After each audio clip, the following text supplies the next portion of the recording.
Good morning, everybody. Sorry for the late start, but want to welcome everybody to this meeting of the Pima County Board of Supervisors.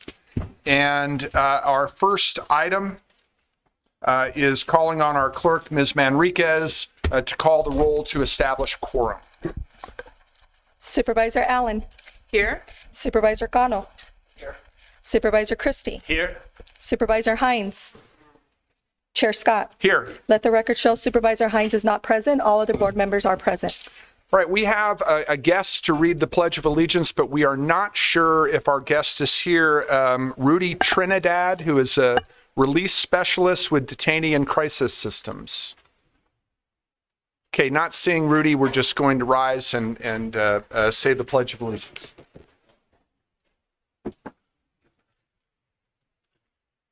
I pledge allegiance to the flag of the United States of America and to the republic for which it stands, one nation, under God, indivisible, with liberty and justice for all. Thank you. Thank you all. We'll now go to the land acknowledgement statement. It is to be offered by Elizabeth Cozy, who is Associate Vice President for Community Development with United Way of Tucson in Southern Arizona. Welcome, Ms. Cozy, and you have a guest with you, Jenny Grable, with Social Venture Partners, and delighted to have both of you with us. Please. Thank you. I'm going to bring this down, short people.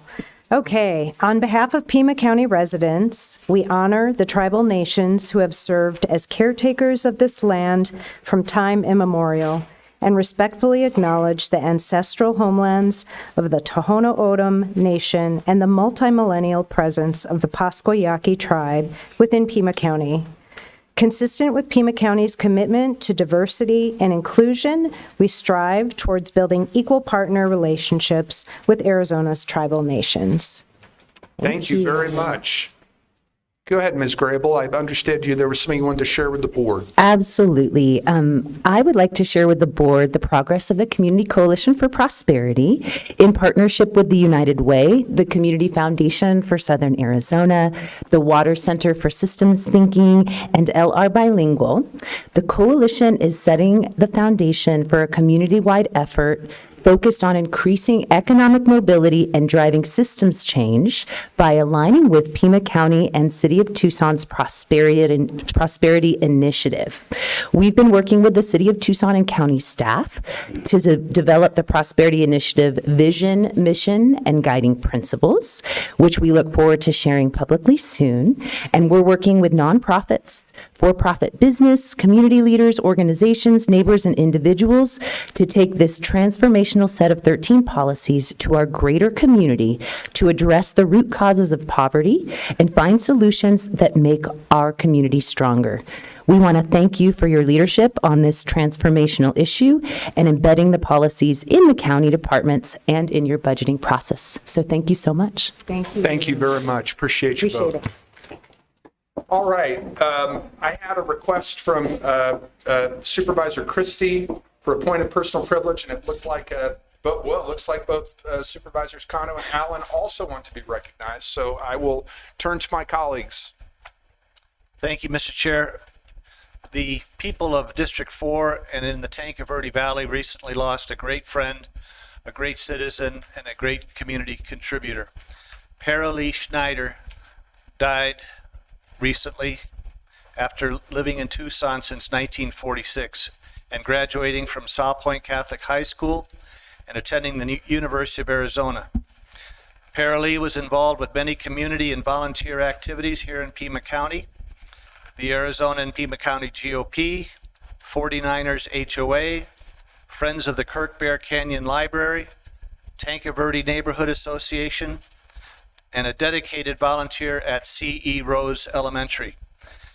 As Paralee held a deep and abiding faith, I'm sure she would appreciate a quick moment of silence in her memory.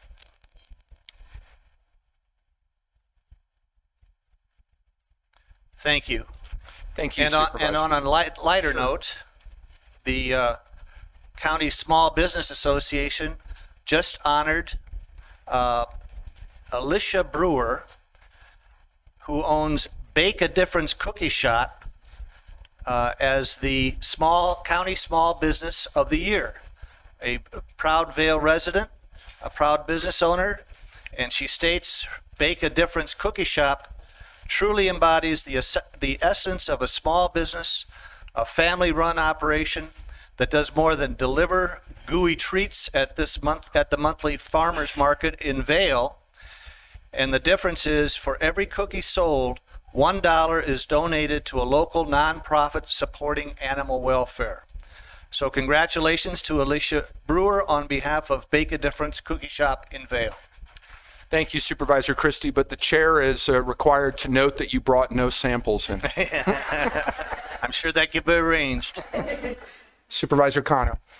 Thank you, Chair Scott. Good morning, everyone. I asked for a moment of personal privilege to be able to thank our election workers. Today is election day, and these take a lot of resources on the county side. And for these consolidated elections, I know a lot of people are eagerly awaiting the results at 8 p.m. tonight. And so I want to thank our election workers for their incredible diligence throughout.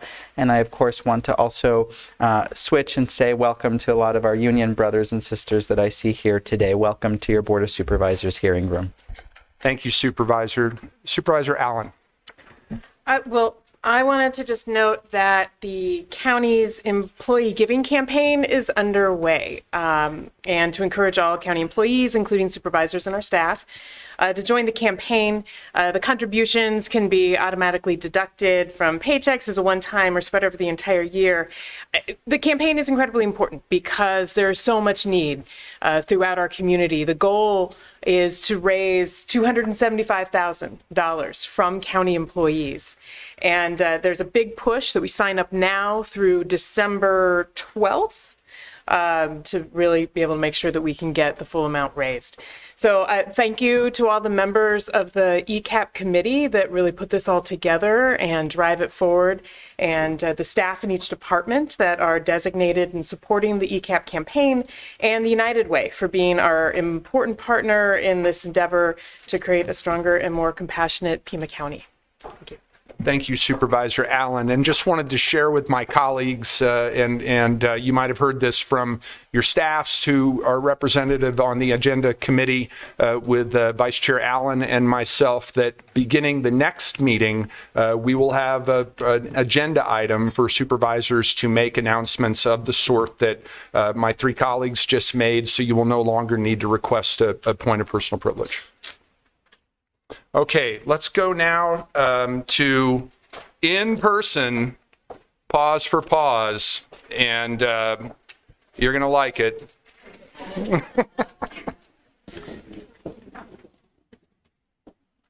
Good morning, everyone. My name is Katie Hutchinson, and I am the Animal Placement Manager at Pima Animal Care Center.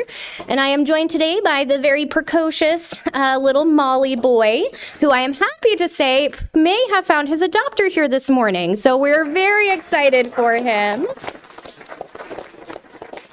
Is it the county administrator? We tried. Yep, Miss Greaves, who was up here earlier.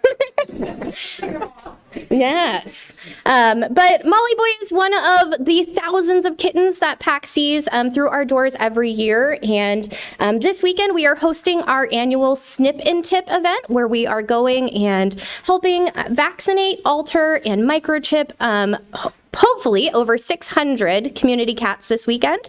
Our community cat program is a year-round program where if anybody has stray cats in their neighborhood, we would love to make sure they are altered and healthy so that we hopefully have less kittens coming through our doors. They are some of the most delicate little lives and don't have a great chance of survival if we aren't able to get them healthy, vaccinated, and hopefully less of them out there for us. So we would love to see everybody down this weekend. But if anybody has any stray cats, we can help you year-round as well. Thank you, guys. Thank you very much. And you too can join Jenny Grable from Social Venture Partners and adopt a pet from PAC. We obviously encourage that. We're going to go back now to Ms. Manriquez for agenda adjustments. Okay, on the regular agenda, page 3, item 11, this is under Board of Supervisors, fiscal year 26 emergency funding for the Community Food Bank of Southern Arizona and the Sahuarita Food Bank and Community Resource Center. Supervisor Hines requests this item be heard at a time certain of 10:30. On page 4, item 12, fiscal year 2026 emergency funding for refugee resettlement agencies serving Pima County. Supervisor Hines requests this item be heard at a time certain of 10:45 a.m. Under the addendum agenda, page 1, items 3, 4, and 5, these are the executive sessions. These items will be heard at a time certain of 12 p.m. And under Board of Supervisors, page 1, item 7, legislative policy update AZDES and AZDOT. This item will be heard before regular agenda item number 11. Thank you. Could you also make the announcement about the addendum item dealing with the WIC matter? Did we do that one? Chair Scott, that was item number 7. My bad. All right, thank you. All right. Let's go now to presentations and proclamations, and we have 2 on the regular agenda and 2 on the addendum. The first one is presentation of a proclamation to Jacob Bernal, Executive Director, and Alexander Lewis, Board Chair, Tucson Indian Center, proclaiming the day of Saturday, November 8, 2025, to be Tucson Indian Center Day. I will move the item. Second? Seconded by Supervisor Allen. Discussion? All those in favor indicate by saying aye. Aye. Any opposed? Item passes unanimously, and Supervisor Allen is making this presentation.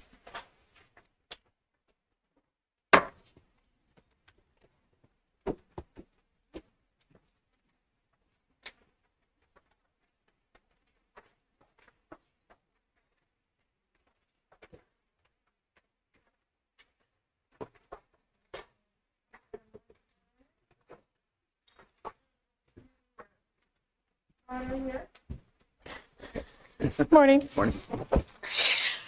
So I wanted to say before reading the resolution that the Tucson Indian Center has a proud 55-year history serving all Native American and Alaskan Native peoples of all ages and of any tribal heritage in the Tucson area. For decades, the center has offered youth and elderly programs, job services, adult and youth education programs, cultural activities, and emergency assistance. As TIC has grown over the years, so has the scope of their programs. They opened the Rodney Palimo Clinic during the pandemic, offering primary care and behavioral health services based on culturally appropriate wellness and social services. The new expansion will include pediatric care.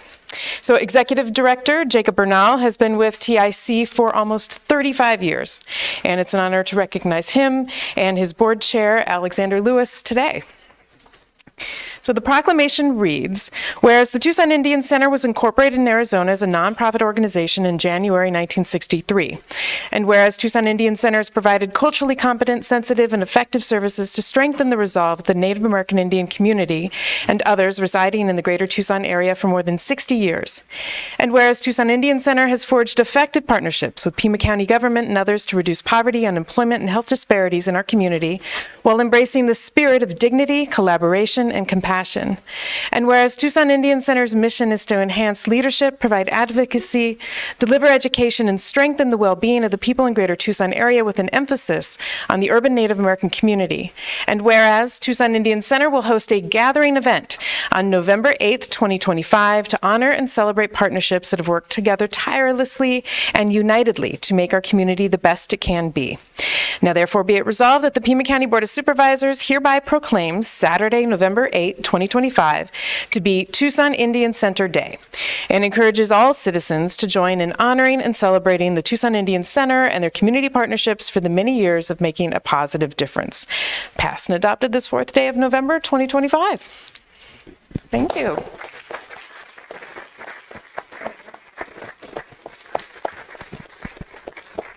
I just want to thank the Pima County Board of Supervisors for proclaiming the Tucson Indian Center Day. Tucson Indian Center has had a rich history in Tucson over 60 years, and it's made a difference in my life growing up. My great-grandmother was actually one of the founders of the center, and it's so important to me that her legacy is shared, and it brings positive vibes to the community and everything that goes on, and we're just helping the Native American community every day. So thank you.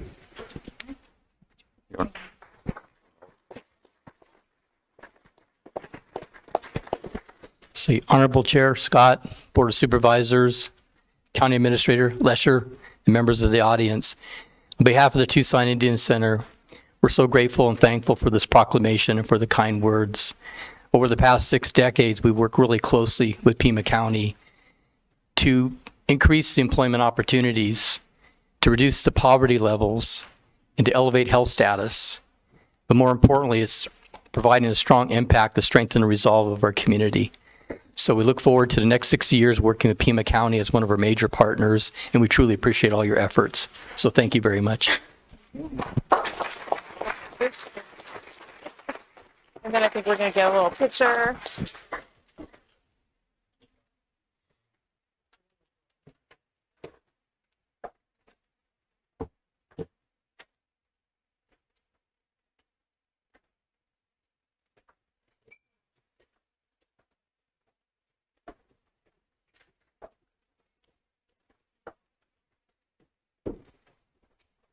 Thank you, Supervisor Allen. And before we move to agenda item 7, I want to officially note that Supervisor Hines has joined the meeting. Good morning, Supervisor.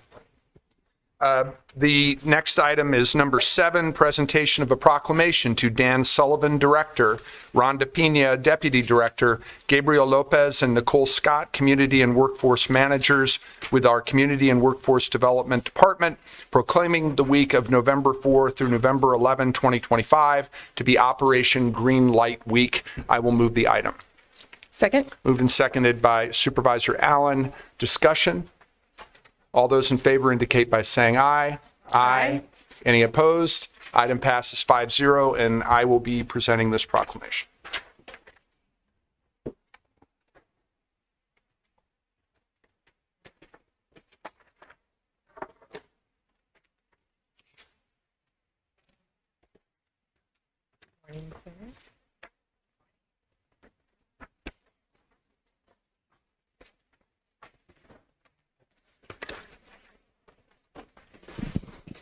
All right. Whereas the residents of Pima County have great respect, admiration, and gratitude for all the men and women who have selflessly served our country in the armed forces.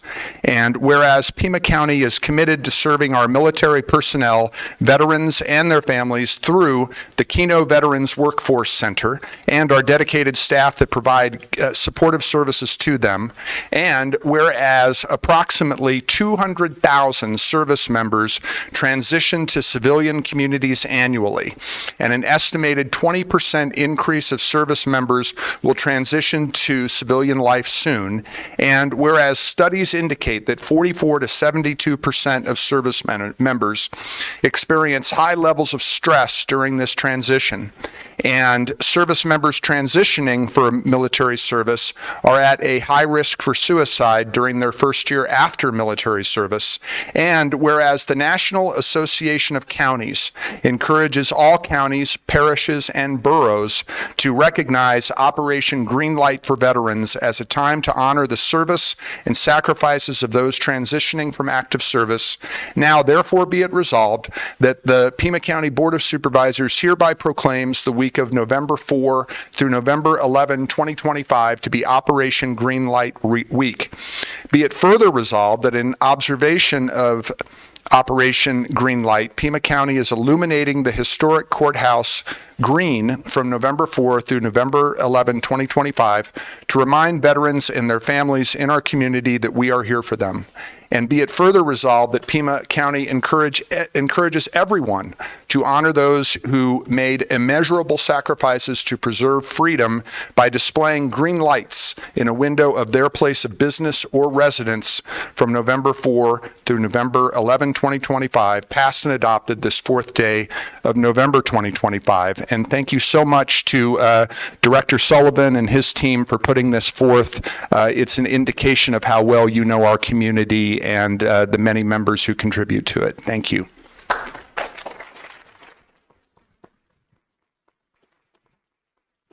Did you want to speak, Director?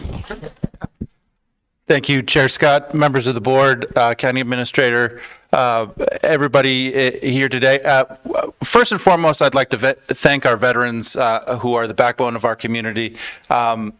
This month may be Veterans Day, but every day, I wouldn't say it's Veterans Day at the Pima County One Stop, but we have the Keno Veterans One Stop, which really is a comprehensive one stop where you not only have our resources for veterans, you have the Veterans Administration, you have DES there. And I'd like to take just a second to recognize Gabe Lopez, who's a veteran himself of the 10th Mountain Division, who oversees our Keno Veteran Center. And then we have Nicole Scott from Peeps. Sorry, I was going to call you Fife there for a second. Who oversees, who has really pushed for this, and her dad is a ranger and can tell you some great stories, some that involve bears. And Rhonda Pena, of course, who oversees the whole shebang. So thank you very much, Chair Scott and members of the board.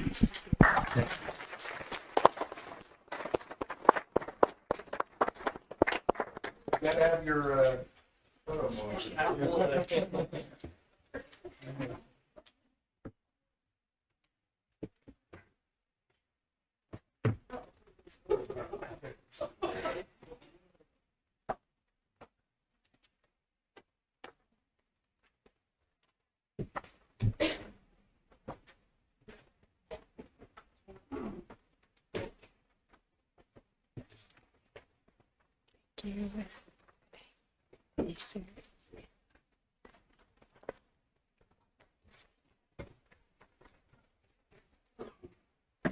All right, moving on to the proclamations that are on the addendum.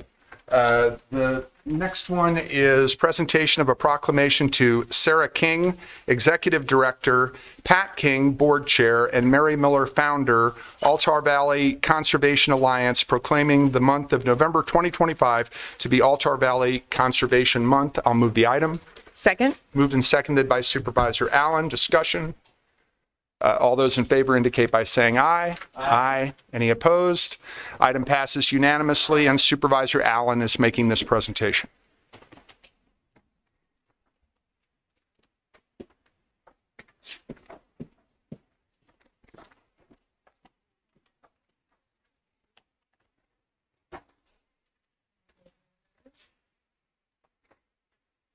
Come on up.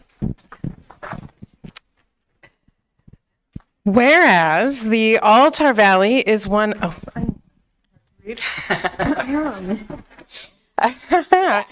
yes, it is one of Pima County's most treasured landscapes, offering vast and undeveloped open spaces, a rich cultural legacy, and exceptional natural resources. And whereas the Altar Valley has been a centerpiece of Pima County conservation efforts through the development and implementation of the Sonoran Desert Conservation Plan, including the county's purchase and lease of more than 80,000 acres within the valley. And whereas the Altar Valley Conservation Alliance unites landowners, residents, agencies, and community partners to advance the valley's health by educating people about rangelands, promoting working landscapes, and embracing collaborative conservation strategies. And whereas these efforts safeguard shared resources of wildlife, water, soil, vegetation, and the enduring cultural and historic heritage of the region. And whereas Pima County and the Altar Valley Conservation Alliance have partnered to promote conservation solutions that support both community well-being and the health of our natural and cultural environment. And whereas the Altar Valley Conservation Alliance, established in 1995, marks its 30th anniversary in 2025 as a nationally recognized model of collaborative conservation. Now, therefore, be it resolved that the Pima County Board of Supervisors hereby proclaims the month of November 2025 to be Altar Valley Conservation Month, and calls upon all Pima County residents to celebrate the legacy of stewardship, to visit the Altar Valley, and to learn more about the Alliance's groundbreaking work at altarvalleyconservation.org, passed and adopted this 4th day of November 2025.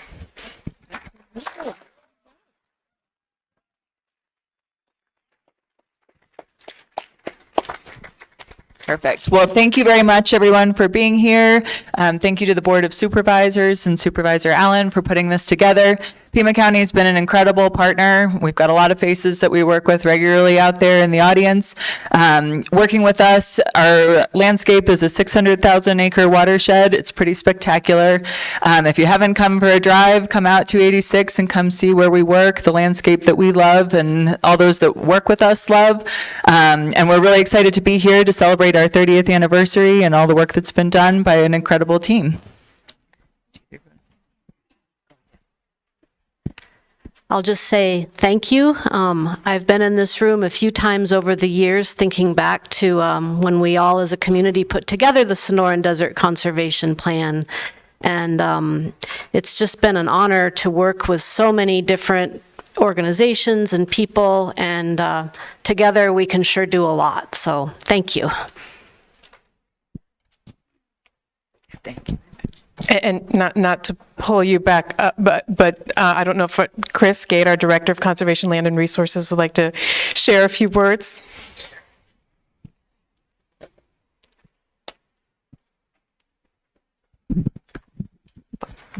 Well, thanks for calling me back up. I wasn't quite sure the order there. But yeah, I wanted to just say I'm really happy to be part of recognizing the 30-year trajectory of this group. It's a terrific science-based collaborative conservation organization. The Altar Valley and the Alliance are central example of the values and the aspirations of the Sonoran Desert Conservation Plan. And the members of the Alliance have been and continue to be invaluable partners with Pima County to support conservation in the area.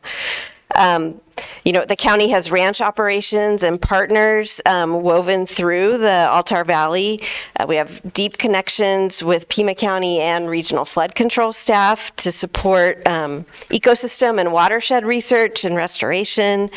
And the Alliance members served on the original Sonoran Desert Conservation Plan Steering Committee, and we currently have the benefit of Sarah King on our Conservation Lands and Resources Advisory Board. So I'm very excited to be celebrating the 30 years of this organization and proud that Pima County is a partner with you. So, all right.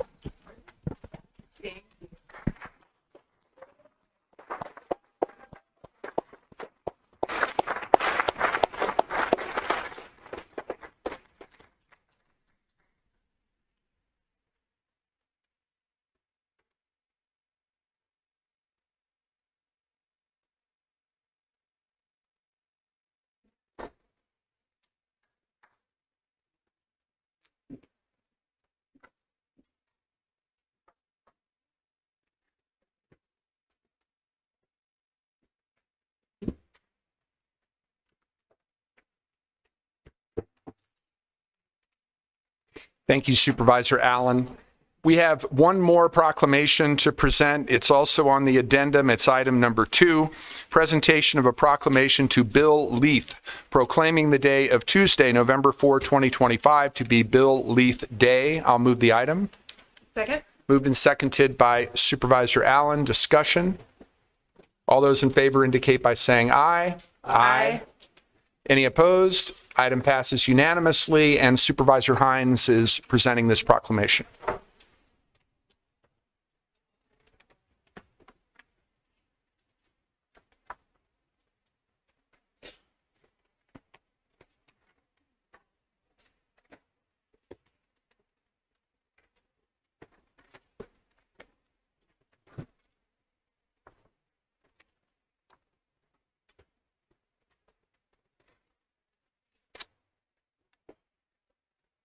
Okay.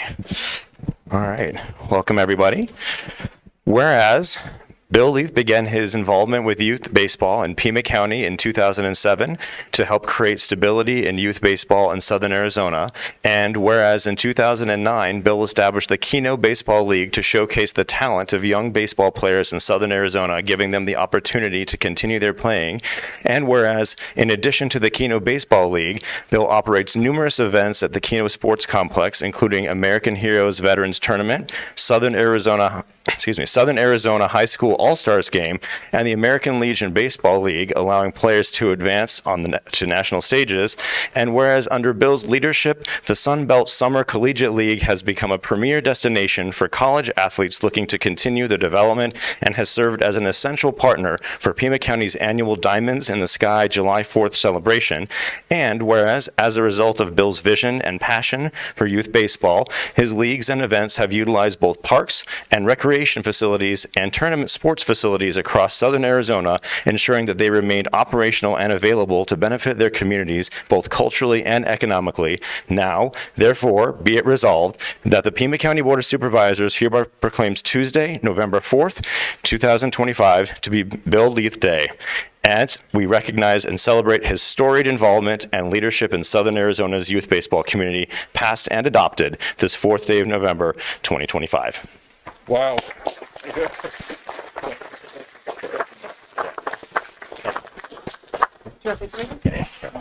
Oh, wow. I got to say something, huh? Okay. Board of Supervisors, Jan, thank you very much. Steins, thank you very much. To everybody out there, thank you. This is my team with Keno Sports Complex. I share this award with them. 15 years ago, we came up with an idea and a vision to take youth baseball to a level where it was going to help our youth here in Southern Arizona.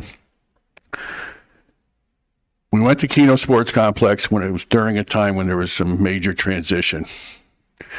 And we feel that over the last 15 years, we played a little part in the revitalization of the Keno Sports Complex to where it is today. And the future is just wonderful and leaps and bounds for the Keno Sports Complex in Pima County. And I'm very honored to be here today.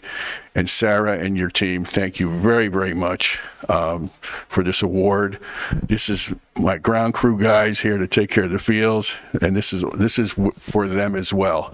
And we thank you very much for this honor. Thank you.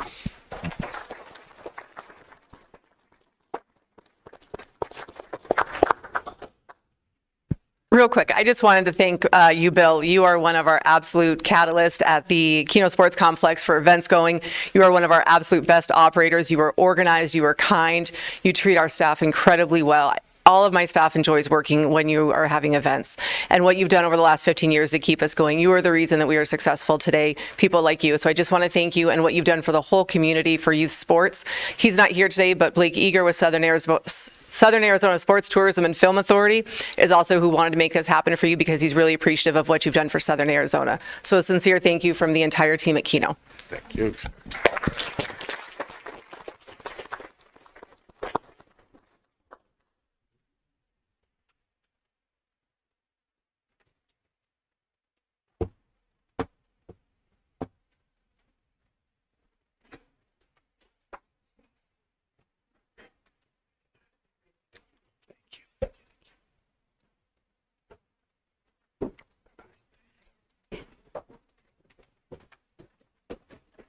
Thank you.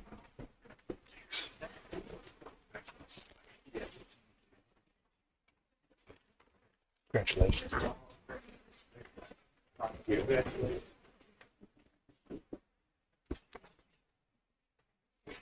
All right, before we go to call to the public, there was something that we needed to clarify about agenda adjustments, so I'm going to turn it back briefly to Ms. Manriquez.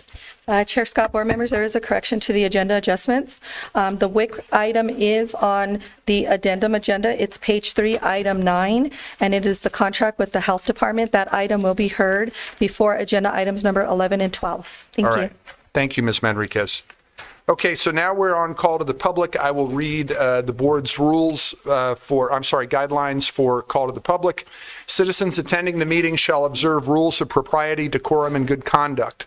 Any person making personal, impertinent, or slanderous remarks or who becomes boisterous while addressing the board may be removed by the sergeant at arms if directed by the chair. Such person may be barred from further audience before the board.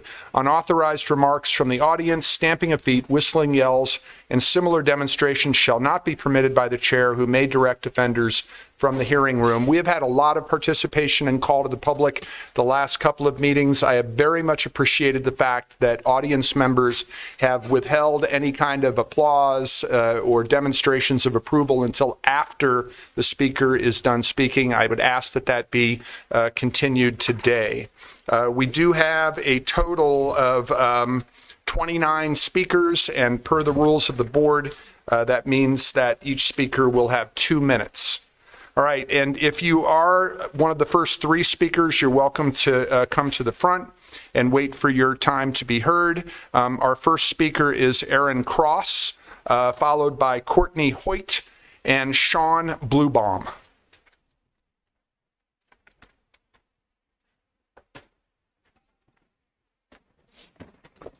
Good morning, Board. I'm Sergeant Aaron Cross, President of the Pima County Deputies Organization. I'm here today to plead for help from the Board about an urgent matter. The Pima County Sheriff's Department is bleeding experienced deputies at an alarming rate to other agencies. Weary of our department's poisonous leadership and tempted by the prospect of wages elsewhere, we've already lost scores of deputies even after the CBIZ raises. A recent news story reported that since 2019, Oro Valley has taken 7 deputies, Sahuarita has taken 8, Marana has taken 19. Just this year, post-CBIZ, we've lost 15 to Department of Public Safety, including almost our entire traffic unit in May. We're being hollowed out of our best deputies, those between 5 and 15 years on. These are our trainers and future leaders. It is so bad that we're now losing detectives and sergeants who would rather demote to be officers at other agencies. I'm sure you get lots of numbers and stats about pay, but sometimes it doesn't reflect the reality on the ground. For example, we have a current Deputy 2 who has 8 years on. He makes $69,000 a year. He can go to DPS and immediately make $97,000 a year base pay, which is what I make as the 3rd most senior sergeant in the department with over 20 years on. That's about a $30,000 pay raise just to put on a different uniform. So why is this urgent? Because DPS has another lateral process in January, and we're hearing up to 20 more are applying or considering. More are sure to follow. We're becoming a farm league for other agencies, where we hire and train at enormous cost just for them to leave. Our rookies now openly discuss which agency they're going to go to when they get enough time on. We need bold, drastic action to keep them here. I'm asking for you to consider something like a 20% across-the-board raise to deputies and a 15% raise to detectives and sergeants just to keep us competitive. It is not fair to ask you to solve these problems, but we need bleeding and we need help. Thank you.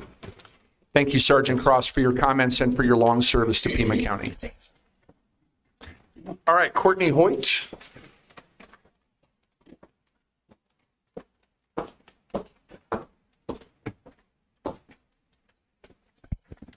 I'm tall, so I got to move it up.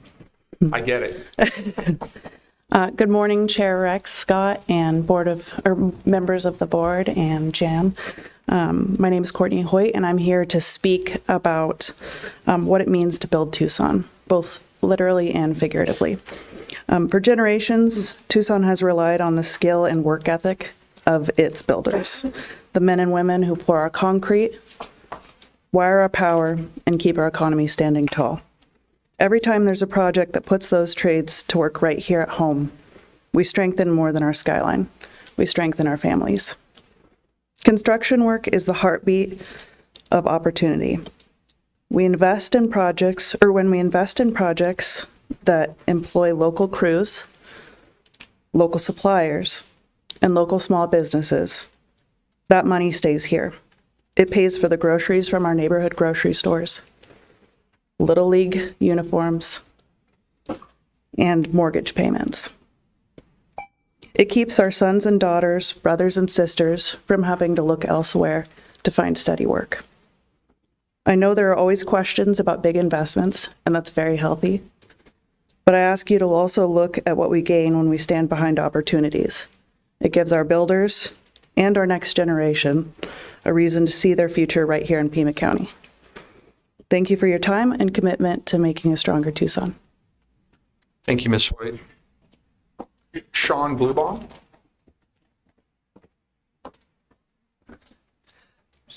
Thank you.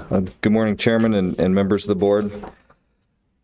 I've been a business leader and resident of Arizona for over 20 years, and I stand here today in strong support of the Beale Infrastructure Data Center project. I think we really need to stand by the agreement that was made. Our commitment has to mean something. A reversal sends a terrible message to future business that is interested in coming into Pima County in southern Arizona. That kind of uncertainty can damage our reputation and limit economic opportunities that create jobs and long-term prosperity for the region as a whole. This is exactly the kind of forward-thinking investment we should welcome. Like it or not, data centers are an integral part of the digital economy in 2025 and beyond.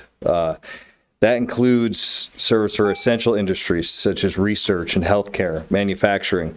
This project will position Southern Arizona to compete in that digital economy. It'll generate stable, predictive tax revenue that supports our schools, our roads, our public safety. It also brings tangible benefits, thousands of construction jobs for the next several years, professional careers, workforce training, infrastructure improvements.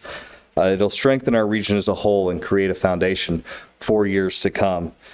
This site is zoned for industrial. It's the right project at the right site at the right time. And I want to urge the board to stay the course, proceed with the Beale project, and build and protect our county's reputation as a place where responsible business can be welcomed and honored. Thank you. Thank you, sir.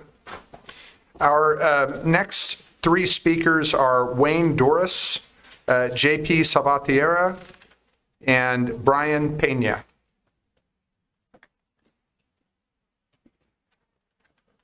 Good morning. My name is Wayne Doris. I'm Group Vice President for Sturgeon Electric.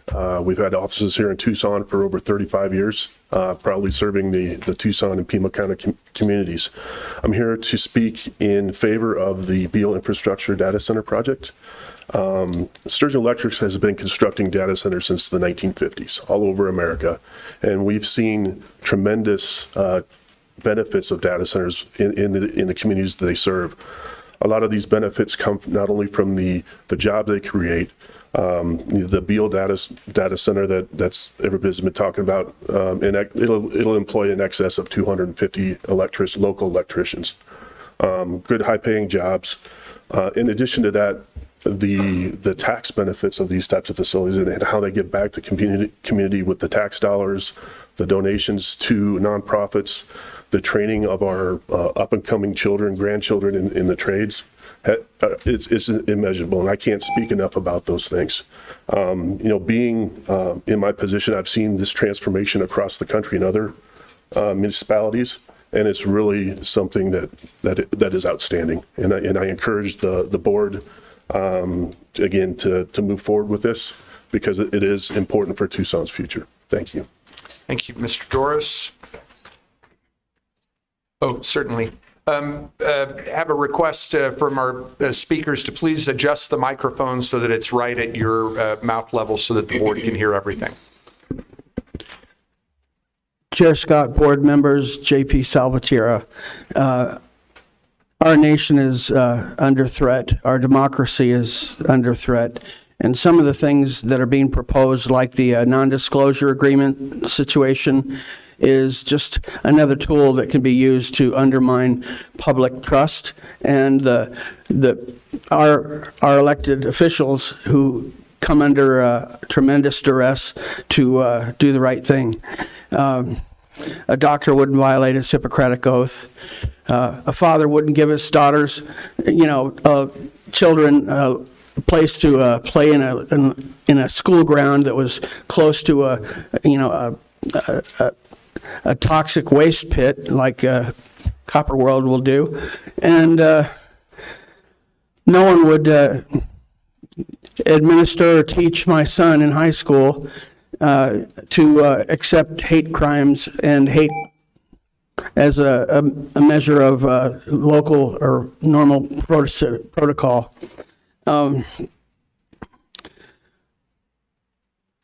Copper World will take 4 times more water than Project Blue ever thought of taking. we haven't even touched the surface here. They will never be able to replenish that aquifer, even with CAP water. 3% is a nothing, and they can't do it. They cannot do it, and we cannot allow our water resources to be obliterated before our children have a chance to touch foot in this ground and become citizens. So that's all I have. Thank you. Thank you, sir. Brian Pena. And after Brian, our next three speakers are Randy Rist, Barbara Iceworth, and Margie Brecht. Good morning, board members. My name is Brian Pena with the Painters and Allied Trades. On behalf of our membership here in Arizona, we strongly support the Project Blue. While we acknowledge the valid concerns raised by members of our community regarding water and energy consumption, I believe the project, with its proposed mitigation measures, represents a significant opportunity for economic growth and technological advancement in Arizona, especially here in Pima County. Smart and responsible development consists of hiring locally, including our construction trades, men and women who far too often get left behind and neglected when building anything in the region. Bill has assured us that there will be strong safety standards on this project, local hire, no wage theft, no misclassification during the building this project, and I believe every single worker in Arizona deserves access to safe, respectful jobs. So this is an opportunity for us labor unions to be here and represent them. We strongly and humbly urge you to move forward with this project. That's all I got. Thank you, Mr. Pena. Randy Rist.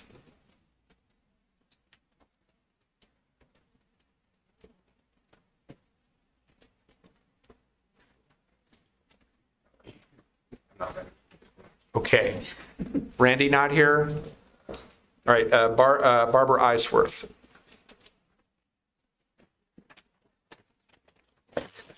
I'm prepared with my slam poetry this time.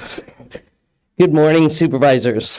I am Dr. Barbara Iceworth, representing Ishkashita Refugee Network, a Tucson-based organization focused on community integration through local food innovative solutions that have worked with refugees for the last 20 years.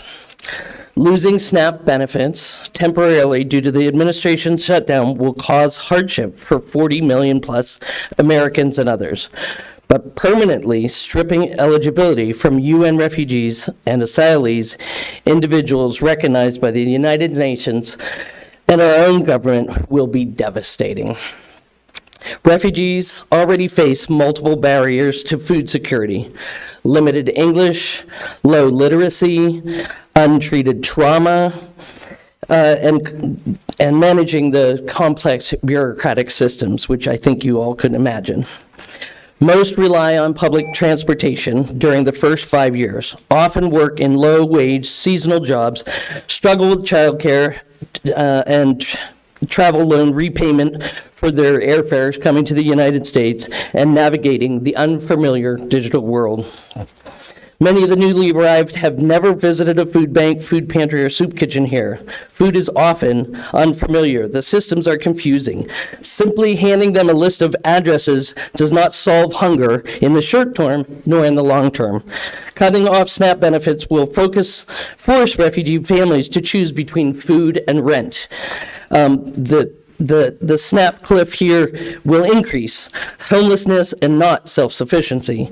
I urge Pima County to advocate strongly with DES and federal partners to clarify guidance, support volunteer and employment opportunities, ensure that no refugee falls through the cracks during their first 5 years of transition to the United States. Thank you for standing with Tucson's refugee community. Thank you, Dr. Iceworth. Margie Brecht, and following Margie are Mohammed Fadullah Mullah, Joshua Despain, and Bill O'Brien. Good morning. My name is Margie Brecht, and I'm with Tucson Refugee Ministry. And I just want to thank everyone for being here and thank you all for your service to the community. I want to just mention the refugee resettlement process is a very complicated and long process. Right now, there are over 120 million people around the world that are displaced.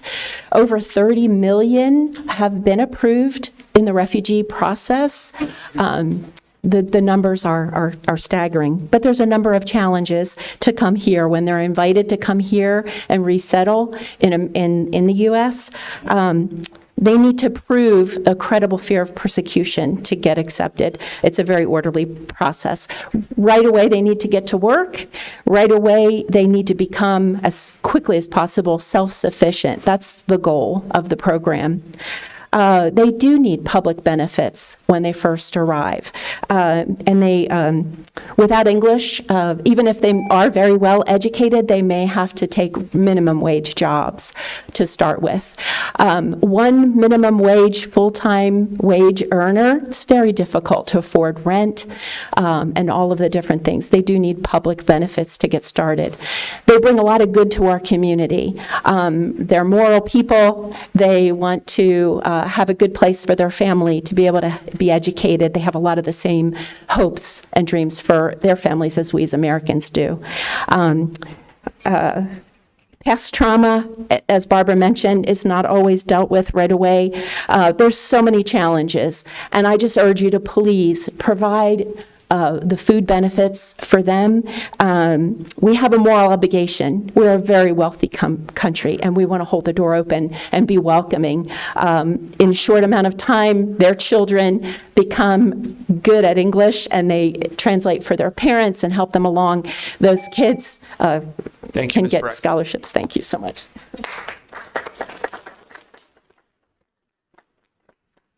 Mohammed Fadullah Mullah. And I apologize if I did not pronounce your last name correctly.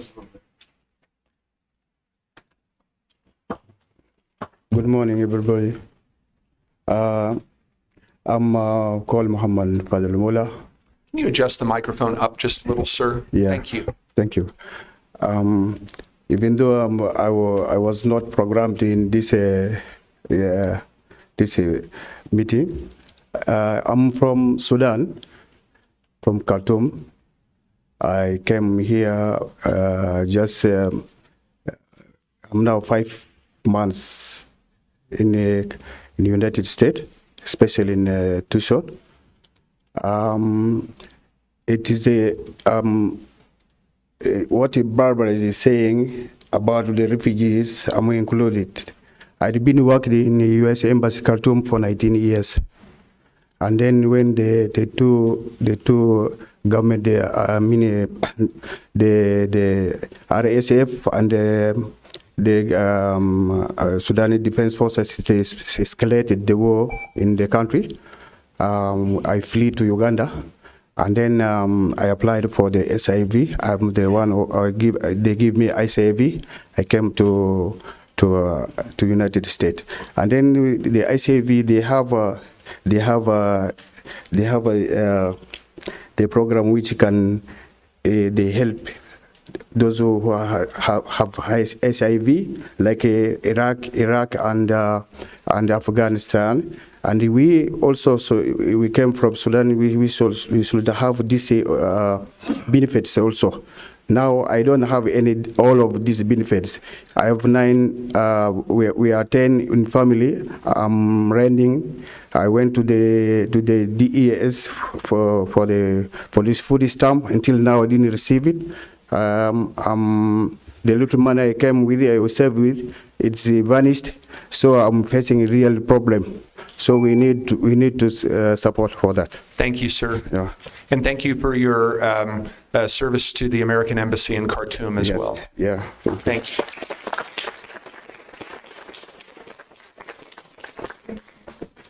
Mr. Despain. Chairman Scott, Board of Supervisors. I'm Josh Despain, Business Manager, IBW Local 570 in Southern Arizona. We represent about 1,000 electrical workers down here in Southern Arizona. I wanted to speak on behalf of the project with Bill Infrastructure. The project changed their design to an air-cooled system. I'm sure you might know about it. So the project no longer uses the water for cooling, only for bathrooms and fire suppression, drinking water and such.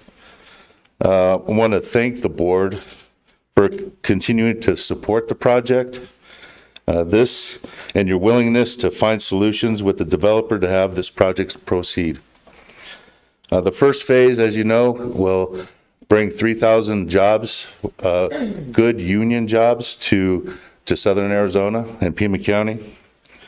That 3,000 jobs, and if you break it down to an average wage, it's about $250 million staying in our community, in our economy, and going forth to our restaurants and just everything that we need down here, and keeping our workers down here in Pima County instead of heading up to Maricopa working.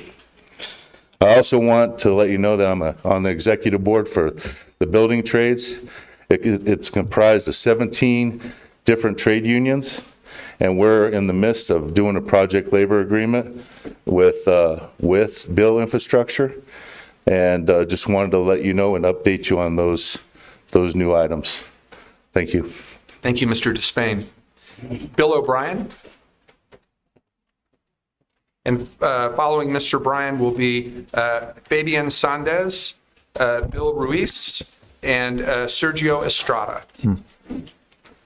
All right. Thank you, Chairman Scott. Members of the board and county administrator. My name is Bill O'Brien. I'm a resident, taxpayer, and small business owner in Tucson. I run a civil engineering consulting firm.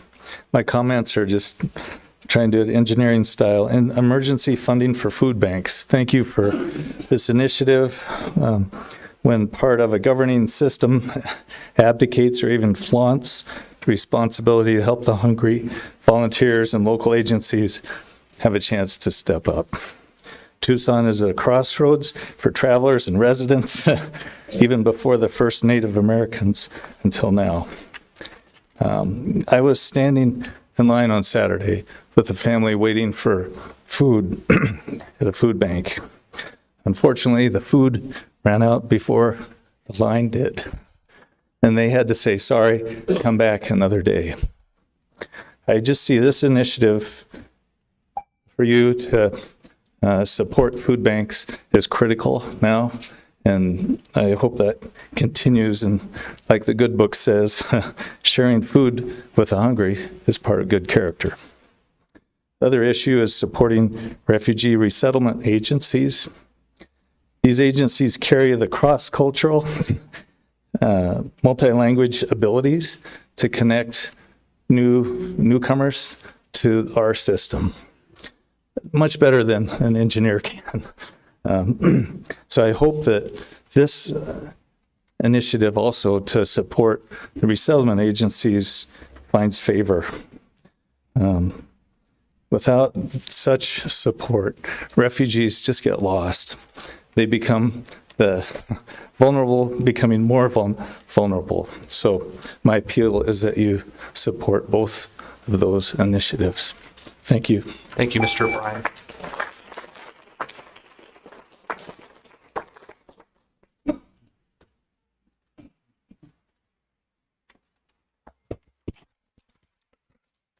Good morning. I want to start by thanking the Board of Supervisors for the strong, lasting support and the opportunity to speak today. My name is Fabian Sandez. I'm a regional manager for the Western States Regional Council of Carpenters. Why build a data center here in Pima County like Project Blue with Bill Infrastructure? For the Carpenters Union, this project represents much more than a construction site. It's a chance to build opportunity, stability, and growth right here in Pima County. This project is about good jobs for local workers. For many of our members, it means being able to work closer to home, spend more time with their families, and avoid the long commutes. A development of this scale demands precision, safety, and skill, the kind of quality and safety that our carpenters bring to every project. He also creates a pipeline for apprentices and journeymans to ensure our next generation of builders learn and grow right here in southern Arizona. And finally, this project delivers lasting benefits to Pima County, generating millions in tax revenue that supports schools, public safety, and infrastructure. So when we talk about data centers, we're talking about the future, creating opportunities, supporting families, and providing and proving when labor and responsible developers work together, Southern Arizona thrives. So on behalf of the Carpenters Union, we're proud to be part of this future. Thank you. Thank you, sir. Ms. Ruiz. Good morning to the Board of Supervisors. Thank you for the opportunity to advocate on behalf of the bill development. We've had a lot of positive things being said about that. I'd like to highlight the economic impact, what this means for the Carpenters Union. For a commercial carpenter, they're making $52.44 an hour with full benefits. So if we have 100 carpenters on this project on a daily basis, the contractor is going to be contributing $42,000 a day for wages. For 100 carpenters for a week, that's $210,000 a week. Those are real dollars. The average carpenter, the union carpenter, is going to take on a 40-hour work week, gross $1,327 a week. Annually, that's $69,000. The average construction worker here in Pima County only makes $49,000. So those are real numbers right there. They're going to be contributing to the taxes by spending in goods and services. And so I would like to just highlight one other thing. Under the Bureau of Labor Statistics, who issued a report in March of this year, there are currently 8,017 construction jobs in Pima County. A 10-year projection is only going to add 4%. That brings it up to 8,398. That's abysmal. That's abysmal. So the workforce participation rate here is 57.5%. We can do better. This data center alone will create 3,000 construction jobs in phase one, and that's going to best the 2033 projections of 8,398 construction jobs by 36%, or 11,400 jobs. So these are really numbers, and just wanted you to be aware of how impactful this project will be in this community. Thank you. Thank you, sir. Sergio Estrada is next, followed by, I think I'm reading this correctly, the writing's kind of faint, Frank Sispy, and Luke Felix Rose. Mr. Estrada. Good morning, Chair and Supervisors. Thank you for your continued leadership on this project. My name is Sergio Estrada, and I'm with IBW Local 769. And we're here today in strong support of the bill project and to thank you for working with the developer to move it forward responsibly and collaboratively. Your willingness to problem solve instead of walk away means real opportunities for working families in Pima County. To switch to an air-cooled system using water for bathrooms and fire safety shows the developer listened and adapted. We appreciate that. This project represents 3,000 direct constructed jobs in the first phase alone, with work continuing into the 2030s. That means steady paychecks for skilled tradespeople, apprenticeship for the next generation, and job security for families who built this community. Instead of driving hours to Phoenix job sites, our workers will be able to stay in Pima County, sleep in their own beds, raise their kids, and spend their wages right here at home. That's how we strengthen our local economy, by investing in local labor. With $3.6 billion invested in the first phase, the largest project in county history, we're talking about career-sustaining jobs, real middle-class opportunity, and long-term tax revenue to support our schools and public services. And when it's built, it means 180 permanent full-time jobs, strong, stable careers right here in our region. The IBEW believes that this project is good for workers, good for families, and good for long-term future of Pima County. Thank you again for standing with us, fostering responsible development, and helping bring good jobs to Southern Arizona. Thank you. Thank you, Mr. Estrada.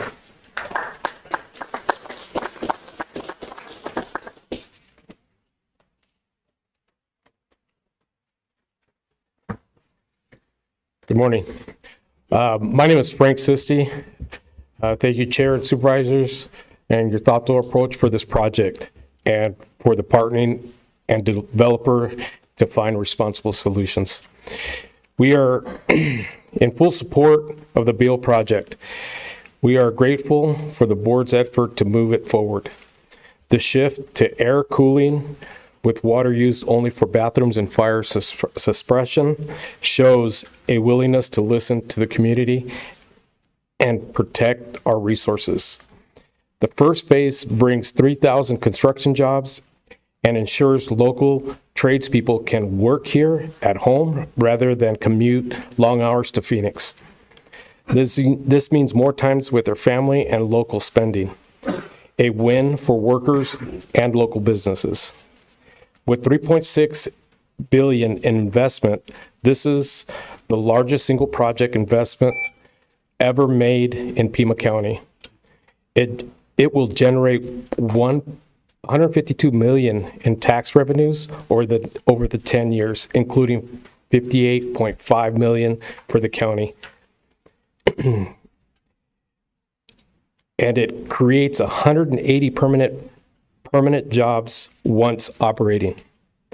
The IBW supports its projects because it strengthens its family, supports workers, and grows the local economy responsibly. Thank you. Thank you, sir. Luke Felix Rose, and then Mr. Felix Rose is followed by Robert Royce, Hervé Harerimana, and Olive Mukalisa. And I apologize if I'm mispronouncing anybody's last name. Mr. Felix Rose. Good morning, Chair Scott, Board of Supervisors, County Administrator, and Chief Civil Deputy County Attorney. Happy Election Day. What a beautiful time to recognize our community, which includes union members, veterans, tribal members, environmentalists, creatives, and working class people across a multitude of races, genders, and cultural heritages. My name is Luke Felix Rose. I live in Ward 6, District 5. As a citizen, I'm quite involved in this city, and I am not, nor have I ever been, paid during my time in this chamber or for comments I've made regarding Project Blue or any other issues I've brought up with this chamber. I remind you of this because it has been 2 weeks since I called for a better public forum for our scientific community to present to you the facts of Project Blue that we believe you and our community have not been made privy to. You have not made any public recognition of this ask, and so I give you a moment to nod if you can hear me and understand what the community has asked for. Not a single nod. It is so important for Tucson to develop, but growth for growth's sake is the logic of a cancer cell. Project Blue will demand more electricity than the entire city of Tucson, and new infrastructure will need to be built. Those are not just more jobs that will go to local unions, but it was the cost that will be put back onto TEP ratepayers. How much will this cost our people? To my union brothers and sisters behind me, there is no contract that ensures any of these jobs go to you. There's flimsy promises from a company that's already lied to us over and over again. Invited to this city was a corporation named Beal Infrastructure that tried to split the working class in an attempt to destroy our most important skill, collective bargaining. In the end, it is us, all of us, versus the few of them. I ask this board, are you committed to the people or the dollar? Thank you. Thank you, sir. Robert Royce.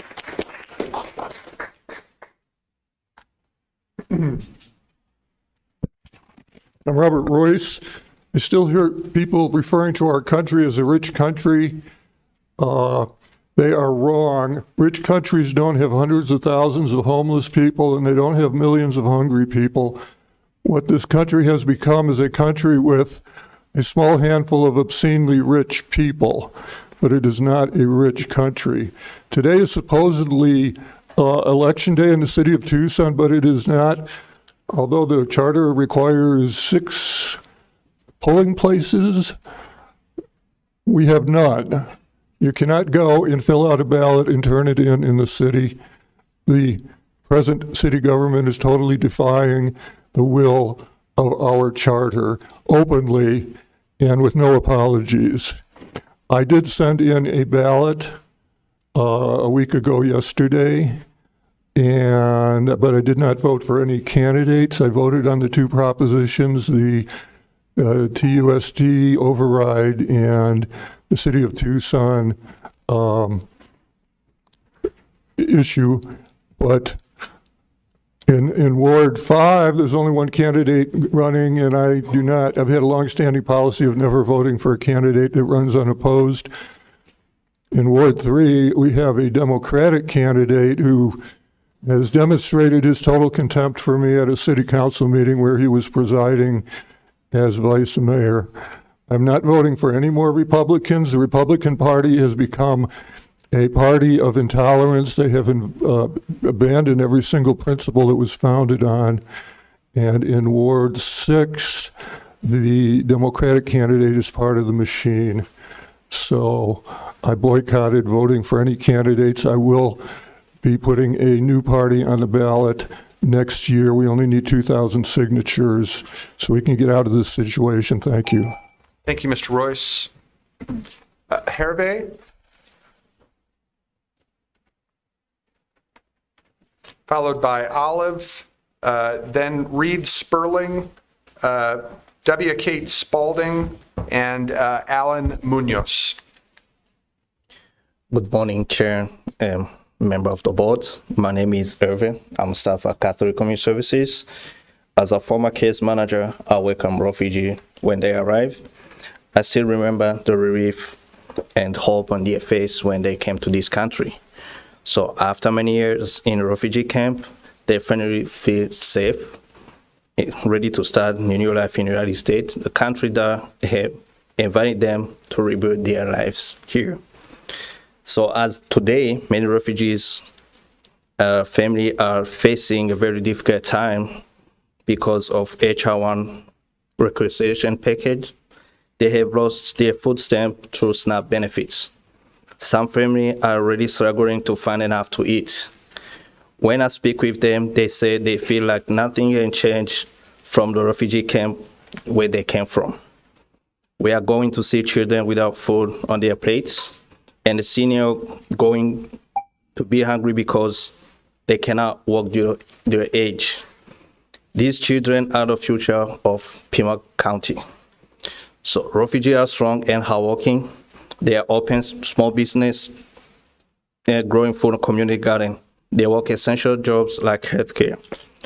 So I ask the board to support emergency fund and food banks that can help a refugee family, their lost benefit, and emergency fund for refugee settlement agency that can provide trust, help, and legal services. So when we support them, Pima County can be strong and more caring place for everyone. Thank you. Thank you, sir.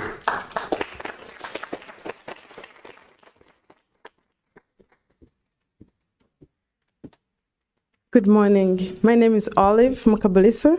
I'm from Rwanda, but I work with Catholic Community Services. I do immigration work. I see refugees on a daily basis, helping them to apply for their green cards, work permits, citizenship, and everything. So it has been very challenging in the last couple of days because of the loss of benefits. Most of the refugees are struggling right now to come up with a legal fee. Most of our services are paid. Refugees pay a fee for us to provide the services for them.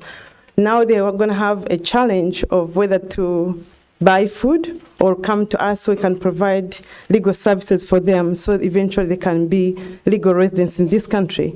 Myself, it's very hard for me because I've been one of them. I'm from Rwanda and a genocide survivor, so I've gone through each and every process which the refugees are going through. I came to this country back in the day, 2007, as F1 student, B1, B2 visa. That's a category. B1, B2 as a tourist visa.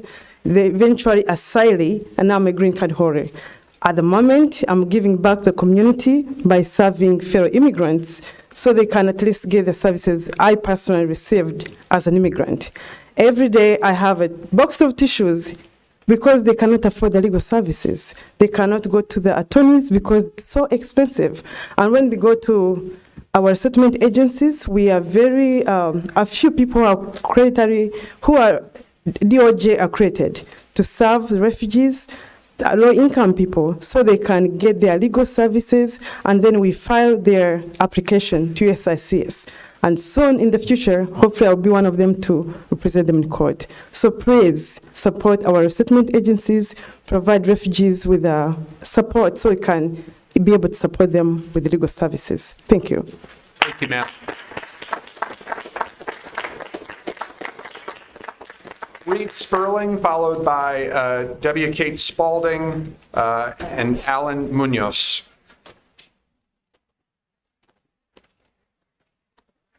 Good morning.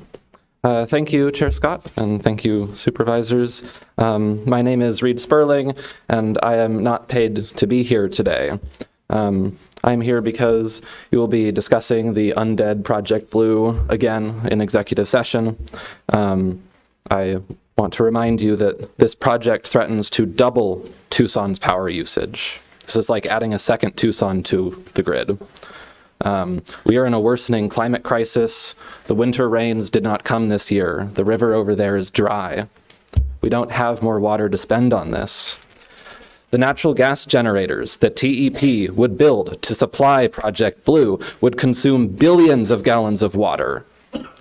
Air cooling requires energy, and that energy usage, if supplied as TEP plans to supply it, will use, I say again, billions of gallons of water. This is a significant portion of Tucson's total water usage that we're talking about here. Additionally, many in our community are concerned about who will be left to foot the bill for this new power generation. We know who it will be, the ratepayers, us. In the early 1970s, Washington State anticipated a doubling of energy demand, much like we're anticipating now due to data centers. They decided back then to build several new nuclear reactors. Those projects failed for a variety of reasons, and ratepayers were left paying, in some cases, over $10,000 each for these projects. If the AI bubble bursts, as it looks like it might likely will in the next few years, we know who the burden of the energy generation for Project Blue will fall on. It will fall on us, the ratepayers. So please protect our climate, please protect our energy affordability, and protect our water for all who live and work here. Please stop Project Blue. Thank you. Thank you, sir. Before we call on Ms. Spalding, wanted to ask Supervisor Hines, we have some time certain items at 10:30.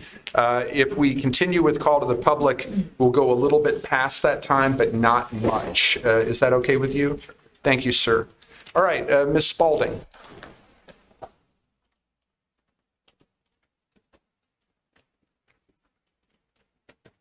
Hi, my name is Kate Spalding. I'm the manager of Pima County Teen Court. I'm also known as Teen Court Kate. Pima County Teen Court is a program of the YWCA of Southern Arizona, and I'm here to thank the county for 30 years of supporting this program. You may have heard of Teen Court from your former colleague, Adelita Grijalva. She and I worked together for 19 years until she came to join you, in which case I took over her duties at Teen Court.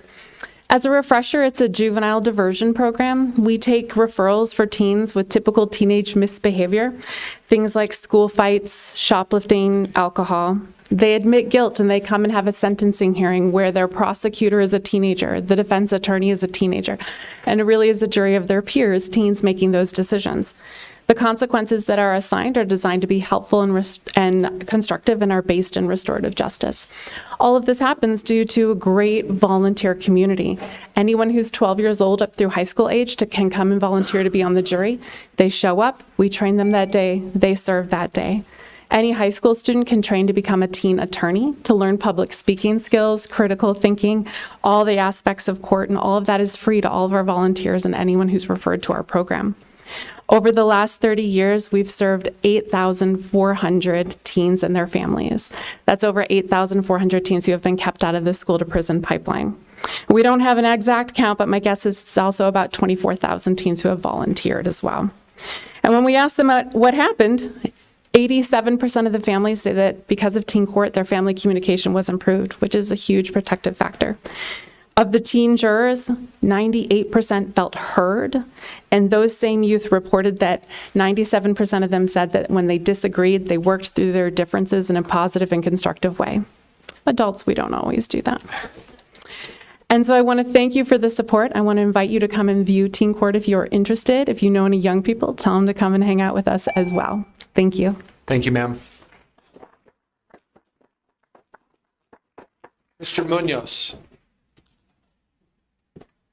And Mr. Munoz is followed by John Ralston, Claudio Rodriguez, and Annie Coons. Okay, good morning, board members. My name is Alan Munoz. I'm a member of Carpenters Union Local 1912, a proud Pima County resident. This is my home. And I'm here for support of build infrastructure for Project Blue, which is just not a data center. It's a chance to build opportunity right here in Pima County, our home. When carpenters build, we build safely, locally, and build with pride. We train our own, we hire from our community, and we deliver quality work that lasts. Approving Project Blue means hundreds of good jobs, new tax revenue, and a strong local community. It means keeping young workers here and proving Pima County is ready for smart, sustainable growth. Let's get this project approved, and let's make sure it's built by the carpenters, because when we build, Arizona moves forward. Thank you for your time. Thank you, sir. Mr. Ralston. Good morning. Thank you, board. My name is John Ralston. Can you adjust the mic up just yes. Mr. Ralston? Thank you, sir. I live in District 5. The bottom line is I'd like the supervisors to obtain outside counsel and stop the land sale to Project Blue. To summarize the frustrations that the public has experienced during this process, it is apparent that business interests who want to extract and profit from the public resources can silence elected leaders and shut out the public. A deal can be constructed in private, tying public officials' hands, and when the public has concerns, we're told, can't you see that our hands are tied? What do you expect us to do? Untie our hands? What do you expect us to do? Break a broken deal? Yes, we do. Today is Election Day. Supervisor Scott and Supervisor Hines joined other Democratic rotating villains like Kristen Sinema, who unironically has also sold out to the AI data center industry. This kind of betrayal is why Democrats lose. This is why the Democratic Party has lost me.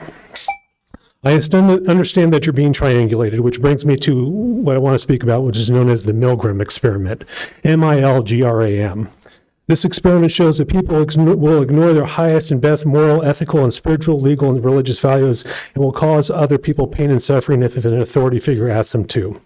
People can research this project online, but the bottom line is the design of the experiment asked people to essentially press a button and shock people in another room that were really actors if an authority figure asked them to.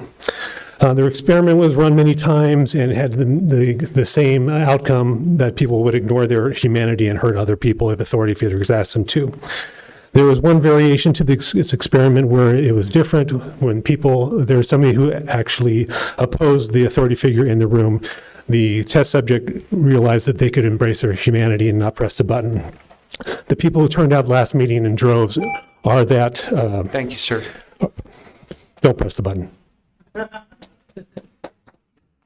Claudio Rodriguez.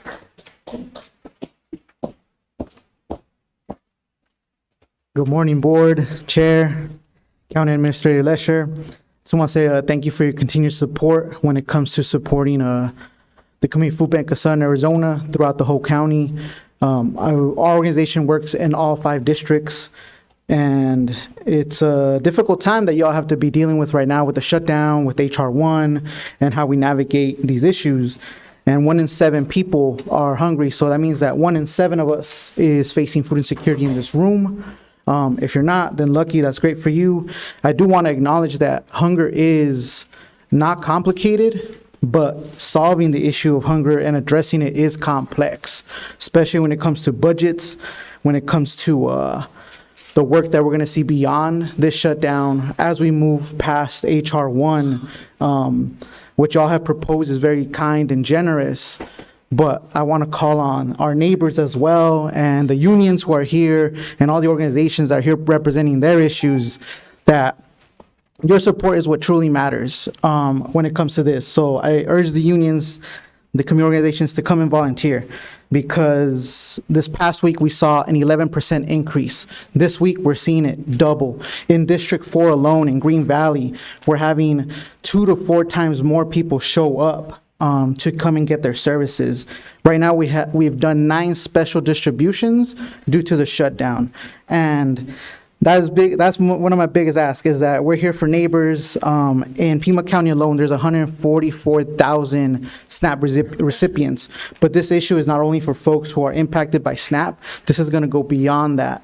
And that's one of the biggest things is continue to support us, support the organizations that continue. But my biggest call is to our neighbors, to our community, that this isn't an issue that the county can solve alone. It's a community issue for Tucson. So volunteer, donate, show up, and support one another. Thank you. Thank you, sir. Our final 4 speakers in this order are Annie Coons, Richard Lerma, Jonathan Daly, and Sean Lopez.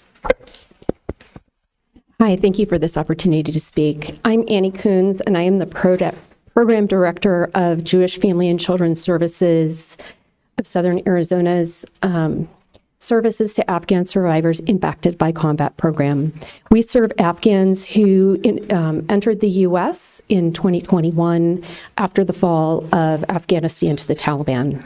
Many of the clients that we served, including some of my staff, were part of those airlifts out of Kabul, Afghanistan, as the Taliban was taking over.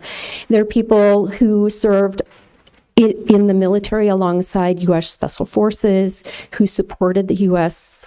Military, NGOs, and international NGOs, and were part of the unity government, who fled Afghanistan in fear of their life. Over the course of 2.5 years, we've served over 250 Afghan refugees who fit in that category. And nearly all of the households we serve have at least one working household adult, usually employed in 1 or more jobs. Due to the lack of hours and minimum wage jobs, families have had to rely on SNAP benefits. And with the cuts to SNAP benefits for refugees and SIV holders, they are facing food insecurity. And we ask that the county help support our refugee families, as you've heard from my colleagues, who are such a vital and colorful part of Pima County and do so many of the jobs that many people don't want to do, but are hardworking and trying to make a better life for their families. We serve currently around 130 Afghan families, most of whom are who are affected by these SNAP cuts and will have food insecurity. So if there is any way that the county can support them, we would so appreciate it. Thank you so much. Thank you, ma'am.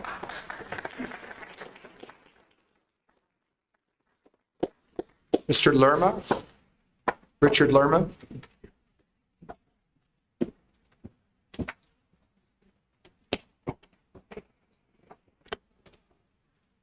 Good morning, Chair and members of the board. My name is Richard Lerma, and I'm a Boilermaker with Local 627, proudly representing skilled tradespeople who build and maintain the critical infrastructure that powers Arizona's economy. I am here today to voice my strong support for the Bill Infrastructure Data Center project. This project represents good-paying local jobs for our community, not just in construction, but also in the ongoing maintenance and operations that follow. Data centers like this one are built to the highest standards of safety, precision, and reliability, the kind of work Boilermakers are trained for and take pride in delivering. Beyond the immediate job opportunities, this project generates long-term economic benefits for Pima County.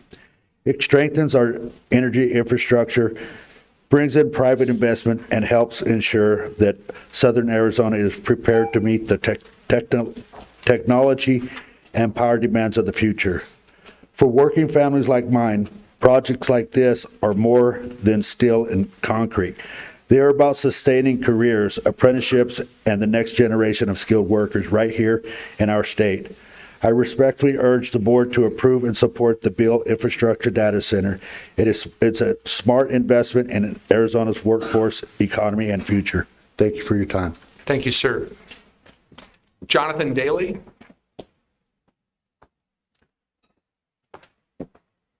Good morning. Chair, members of the board. My name is Jonathan Daly. I'm a husband and father. I'm a Marine Corps veteran, and I'm a proud member of Laborers International Union of North America. As you probably have guessed, we are in support of the Beale Infrastructure Data Center project. I'm here on behalf of all of our members, our local members. It represents families. We represent families. We wanted some membership, more membership here today, but they're working out in Phoenix. They're having to travel for jobs. We have to follow the work. That's the industry that we're in. With that, I wrote down what I wanted to say just because I like to hear myself talk sometimes, and I get off schedule. This project's about progress, not just for technology, but for the working people, us. Represents hundreds of jobs where safety, training, and skills are at the forefront. The men and women of LIUNA are trained to build safely, efficiently, and with pride.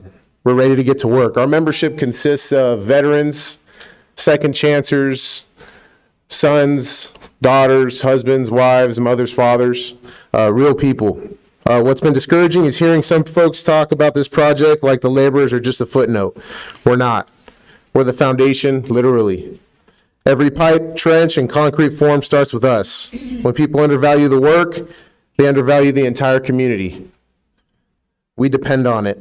Supporting this project means supporting working families, economic growth, and the idea that progress should include everyone, not just the developer or executives, but the workers who make it real. We do this with pride. We're ready to get to work. So with that, I ask you to move this project forward and recognize the essential role of laborers in building a stronger Arizona. Thank you. Thank you, sir. Mr. Lopez. Good morning, Chair, members of the board. My name is Sean Lopez. I represent over 2,000 members in Arizona for the Laborers International Union of North America. Half those members are from Southern Arizona. I'd like to speak in support of the Project Beale Data Center. This project means real opportunity for local workers, not just short-term paychecks, but careers built on steady, dignified work. Projects like this are what keep skilled tradespeople here in Arizona. They allow us to provide for our families, buy homes, and contribute to the same communities we're helping to build. What's frustrating to many of us is seeing how often the people who actually do the building, the laborers, operators, the many trades that are here, are treated as an afterthought. We're the first ones on site, last ones to leave, and the reason these projects get finished safely and on time. Yet too often we're met with skepticism instead of respect. This data center is an investment to Arizona's future and our workforce and infrastructure. I urge you to support the project and to keep in mind that when you support good union labor, you're supporting quality work, local jobs, and community stability. And also, we're also recruiting, so anybody who's losing their SNAP benefits, refugees, we'd love to provide them good long-term jobs that come with pensions, annuities, retirements, and the opportunity at the American dream. Thank you. Thank you, sir. There being no further speakers, I'm going to close call to the public and ask my colleagues if they want to request staff to follow up on any matter that was brought before us, or to ask that something be put on a future agenda, or to respond to a criticism.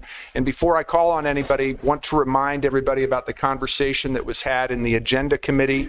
It was initiated by Mr. Brown, who serves as our parliamentarian, and he asked supervisors and their staffs to remember that it is those three things that we can do after call to the public. Supervisor Hines. Thank you, Chair Scott. The concerns brought forward by Sergeant Cross, specific to losing deputies to DPS and other law enforcement agencies, and concern for one of the driving factors being a lack of competitive salaries. I would like to have staff look into that. Thank you, Supervisor Hines. And I would add that to your request that I'd appreciate a response not just from staff, but staff working in partnership with the sheriff, since it was a sheriff's department employee who spoke with us. Any other supervisor? Supervisor Cano? No? All right. Supervisor Allen. I want to acknowledge someone who's in the audience that I maybe didn't get a chance to speak, but with us today is Ms. Ellie Town and her husband. We just attended an event yesterday that was the kickoff of the renewal of senior meal programs at the Flowing Wells Community Center at the Ellie Town Community Center in Flowing Wells. Notice the connection, name to name. Ms. Town and other seniors rallied when funding got cut and raised the money to resume senior meal programs. There were over 50 seniors there yesterday getting meals.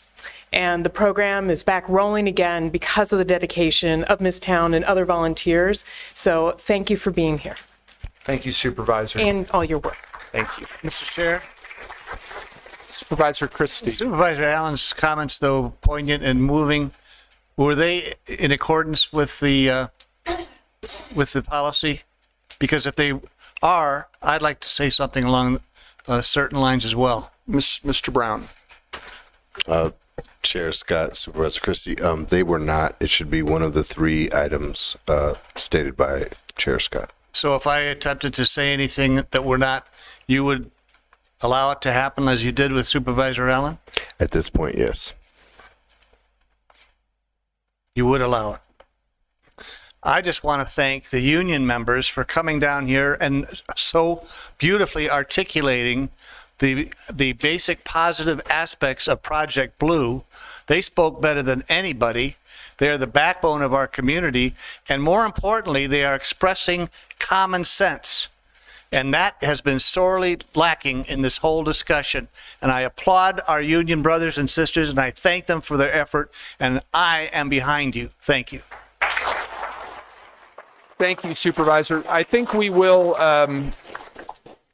continue this discussion in the Agenda Committee, but I'll remind my colleagues of something that I said at the beginning of the meeting, which is that there's going to be an agenda item coming forth starting with the November 18th meeting that will allow supervisors to make comments that might be otherwise used previously with points of personal privilege.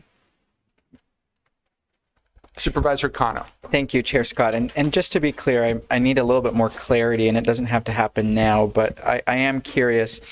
Point of personal privileges are standard practice in parliamentary procedure, and so I want to ensure that our board members have the ability to add comments, I think, but I certainly respect the request by our council, excuse me, to be able to ensure that if it's right after call to the public and there's a very specific ask from the chairman, that we respond to criticisms or comments, right, that is germane. But I still think there is an opportunity. I mean, sometimes with points of personal privileges, there are people in the room that come in at different points that we want to acknowledge and all of that. So I just want to ensure that that's a part of it. And that's a nice way of saying, can I please have a personal point of privilege before we go? One more, Chair Scott. I'm so sorry. Of course, Supervisor. And this was my mistake earlier. I am so excited. District 5 is going to this Thursday be launching the first part of a 4-part series called Love of Lectura, which translates to Love of Reading. This was an idea that was created with one goal in mind, which was to bring people together with the excitement of having a book from a local author with local impact, local stories that we can be able to promote as part of a community conversation. So this Thursday at the YWCA at 5:30, we're going to have our first Love of Lectura with a local author, my former colleague in the State House, Representative Lorenzo Sierra, who wrote a book called Fight Like Hell that was put on bookshelves October 14th. It's a story about him being on a ventilator during COVID-19, almost losing his life, his experiences with his with his wife experiencing breast cancer and all the complications that come with that. It's a fascinating book. I finished it last night in preparation for Thursday. And Mr. Chair, I'm super excited about the first part and would like to share with all of my board colleagues and the public the lineup that has been now confirmed for December. Will be our Tohono O'odham poet, Ofelia Cepeda. In February, we will have former District 5 Supervisor David Yetman. You may have watched him on PBS with his book Saguaro. And then in April, we will wrap up with Lydia Otero, who is a local author that talks about gentrification in the barrios. And so 4 important issues, all free. All attendees will leave with a copy of the book, and we're celebrating love of lectura year-round now in District 5. So we're excited about it. Thank you for letting me share that. Point of personal privilege that I will get in trouble with by both you, Chair Scott, and Mr. Brown at a later time. Let me officially state that you are not in the doghouse with the chair supervisor, but we will, the agenda committee meets this Thursday to talk about the agenda for the November 18th meeting. And Mr. Brown, we will once again ask you to have an opportunity to speak not only to the new agenda item that will be on the November 18th agenda, but also what board members should be or should not be saying at the conclusion of call to the public. And if you can bring any statutory references, that will of course be helpful. All right. Thank you, sir. Thank you to my colleagues as well. All right. And thank you to Supervisor Hines, because he had requested a couple of items be handled at times certain, and he graciously allowed there to be no interruption to call to the public. So we're going to first turn to addendum item number 9, which is not one of the 2 times certain items, but it's very much connected with the 2 times certain items. This is Arizona Department of Health Services to provide an intergovernmental agreement for the continuity of Woman, Infant, and Children WIC program in Pima County, term date 11/15/2025 to 2/28/26, general fund contract amount $399,440. I'll move the item. Second. Moved and seconded by Supervisor Cano. Before I call on board members to ask any questions or make any comments, I wanted to call on the county administrator, because this item was put on the addendum at the request of the county administrator. Ms. Lesher. Thank you, Mr. Chair, and my hope that this is simply interim funding, if you will, but we have, as you know, we have about 4,400 infants, postpartum moms, new moms, and babies who receive formula and necessary food through the WIC program. It is a county program. We receive funding through the federal government and the state for that with the freeze. We have not guaranteed that that money is coming right now, but we, as Pima County government, need to ensure the program continues. This just shy of $400,000 will let us do so. It is our hope, our belief that those funds will be reimbursed, but there is no 100% guarantee of that, in which case we'll need to have the authorization to move from general fund. Thank you. Mr. Chair? Thank you. I'm sorry. Could you redefine which item? It's not on the consent. No, sir. It's on the addendum. It's item number 9. Thank you, sir. Supervisor Cano. Thank you, Chair Scott. I want to thank our county administrator for that introduction, and I want to ensure that I share District 5 perspectives on item number 9. Today marks another day of the federal government shutdown, and every day that passes without a resolution means more families across this country are left wondering how they'll make it through the week. Here in Pima County, this impact is real. In just 6 days, funding for the Women, Infants, and Children program, WIC, will run out. That means that over 4,400 infants in our community could lose access to formula and essential nutrition. Pima County already plays a vital role in administering this program. Through our health department and in partnership with El Rio and Marana Health, we deliver WIC services daily to thousands of families, and we see firsthand how much these benefits matter. Because of the shutdown, we are now being asked to fill a gap that should never exist.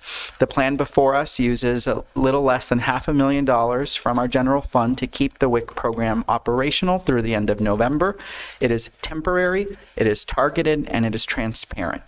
Every dollar will be tracked, and we are hopeful, I am hopeful, that the state and federal governments will do their job to hold Pima County taxpayers harmless for stepping in to protect families in crisis. But this decision, Mr. Chair, isn't just about emergency funding. It's about who we are as a local government.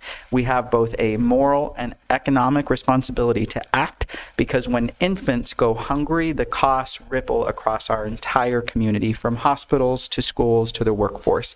And last but not least, we can't control what happens in Washington, but we can control what happens here. And here in Pima County, this board is tasked with one decision today. Do we choose to keep babies fed, families supported, and our community strong?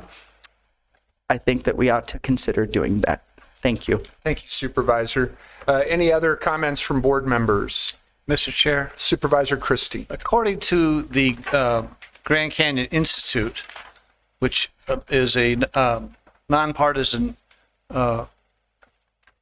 group out of Washington, they report that the administration has already tapped Section 32 of the Agricultural Adjustment Act, which had $23 billion earlier this month to fund the Women, Infants, and Children, known as WIC program, during the government shutdown.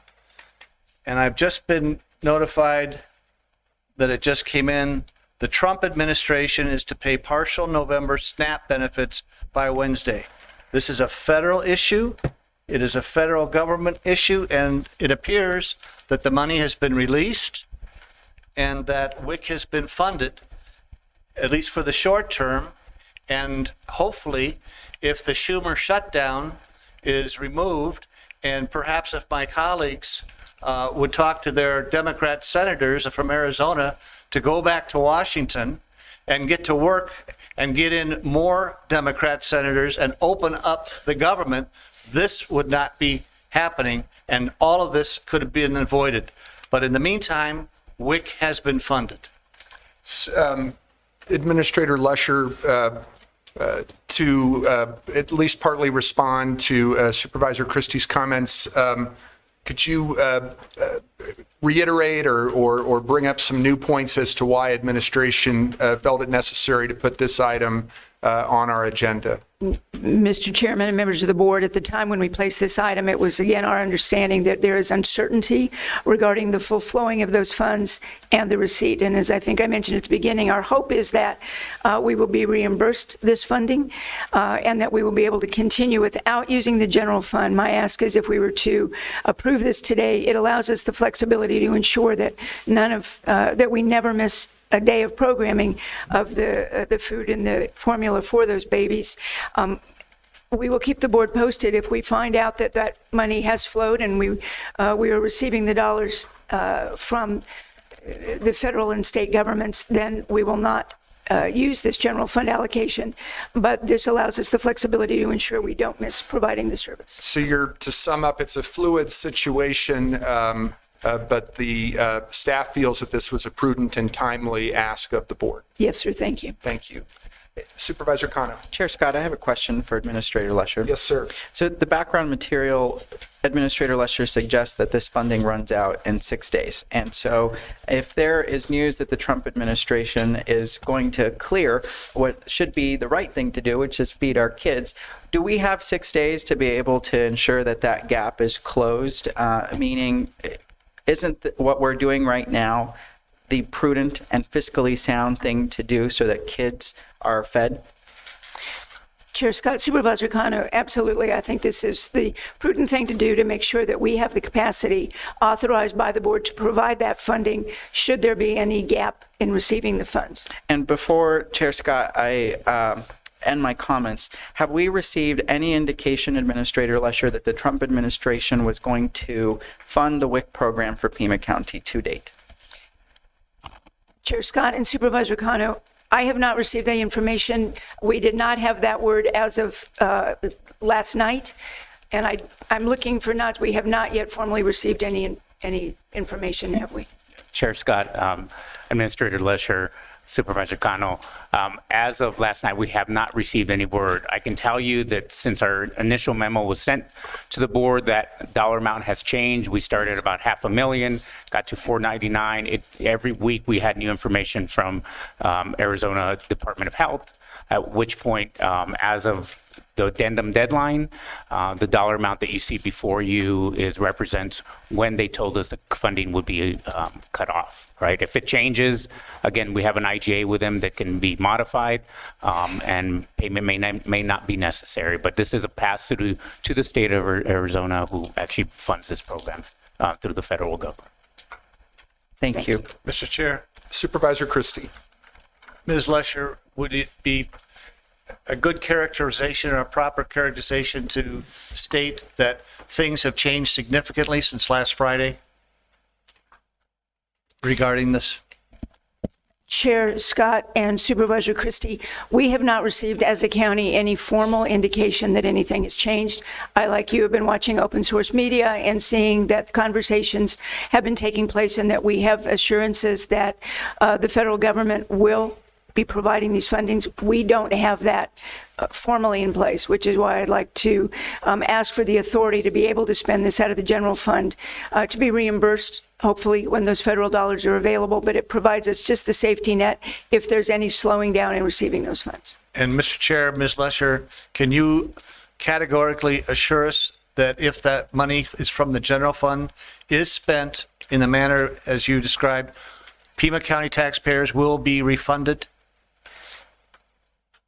Chair Scott, Supervisor Christie, we won't be refunding Pima County taxpayers. We will refund the general fund. That's general fund is made up of money from the taxpayers. I don't want to make it sound like we were sending out checks, but just, yes, sir, if we are borrowing the money from the general fund and it is reimbursed, not reimbursed, if we receive the WIC funding from the state as the allocation from the federal government, then we will reimburse the general fund. And you can promise that. I can promise you that, and we will continue to provide updates to the board and the public. And maybe by the end of the day, you'd have more confirmation? Chair Scott, Supervisor Christie, I don't know the timing of that, but as soon as we receive formal notification, other than simply, again, what we're seeing on the news, we will update the board regularly. Thank you. Any other comments or discussion? Supervisor Allen. I mean, I think one of the things, and I'm just stating the obvious, is that this is a manufactured crisis, right? And it is riddled with uncertainty, with enormous, intentional uncertainty. And this is a program that is a federally funded Pima County program run by the Pima County Health Department that is providing much needed formula for infants. The degree of uncertainty, it varies from day to day by what is leaked out and ascertained right from the administration as essentially kind of a weapon that is wielded against children and families, babies. This is a critical program, and I think we have to act, hope that we get reimbursed, and that we are protecting this program and protecting infants in our community. Thank you, Supervisor Allen. I appreciated the county administrator pointing out that this recommendation from staff was both prudent and timely, and I especially appreciated the reference to safety net because that is what we are providing in very uncertain times for the recipients of this program. Whereas the county administrator said, and as Supervisor Cano restated, we have a statutory role. All right, all those in favor of approving addendum item number 9 indicate by saying aye. Aye. Aye. Any opposed? Opposed. Item passes 4-1 with Supervisor Christie opposed. We'll now go back to the regular agenda and the 2 times certain items. The first one is item number 11. Fiscal year 26 emergency funding for the Community Food Bank of Southern Arizona and the Sabarita Food Bank and Community Resource Center. This was put on the agenda by Supervisor Hines, and I will turn it over to him. Thank you very much, Chair Scott. And as we heard, I think very well during public comment, this is a real issue. And literally moments ago, I'm just seeing from the New York Times, President Trump, I think over the weekend, it sounded like courts were stepping in to keep those SNAP benefits alive. I believe the administration responded that they would do so, but only at half of the rate for November, which instead of $6 a day is $3 a day. So awesome. But as we've seen in previous situations, this administration doesn't always do what the courts say until they say it like 20 more times. Looks like now the president is specifically threatening, as of moments ago, to withhold any SNAP funding until after the shutdown ends. As we all know, this isn't particularly affecting us since we don't have a congresswoman. So I was actually at the Sahuarita Food Bank as well as the Community Food Bank of Southern Arizona just a few days ago, talking to their amazing staff, seeing their operation. And we heard again and call to the public that they are physically running out of food before they're able to serve folks that are waiting in line to get help. That is before the SNAP cuts have gone into effect, which appear like they are now in effect. Looking at look, I didn't know this, but apparently Elon Musk's efforts in Doge have impacted our food bank's ability to get additional food from farmers, for example. I didn't know that. So that's been ongoing since May. And you've heard from food bank staff that the increase in demand is they're measuring it by the week. And again, the SNAP cliff hasn't even hit yet. We still have a shutdown. We have something like close to 30,000 folks, either federal contractors or federal employees here in Southern Arizona, doing all sorts of essential services. They are living through a shutdown. Many of them essential employees. They're working without any paychecks. Now 2 paychecks going on a third. I don't know about anyone else, but I live paycheck to paycheck too. So that's not going to go well for folks. And I would really appreciate it if we could have the leaders from the Community Food Bank, Natalie Jaro, as well as the Sahuarita Food Bank, Carlos Valles, come forward and give us some on the ground assessment as to what they're seeing, and before we discuss this further or make any motions or votes. Certainly, Supervisor. Your guests are welcome to come forward at this time.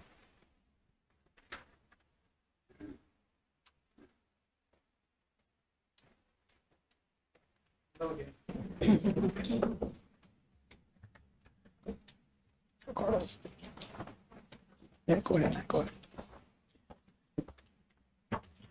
Chair Scott, members of the board, I brought some of my colleagues that you might all know. This is a regional effort that's affecting us all.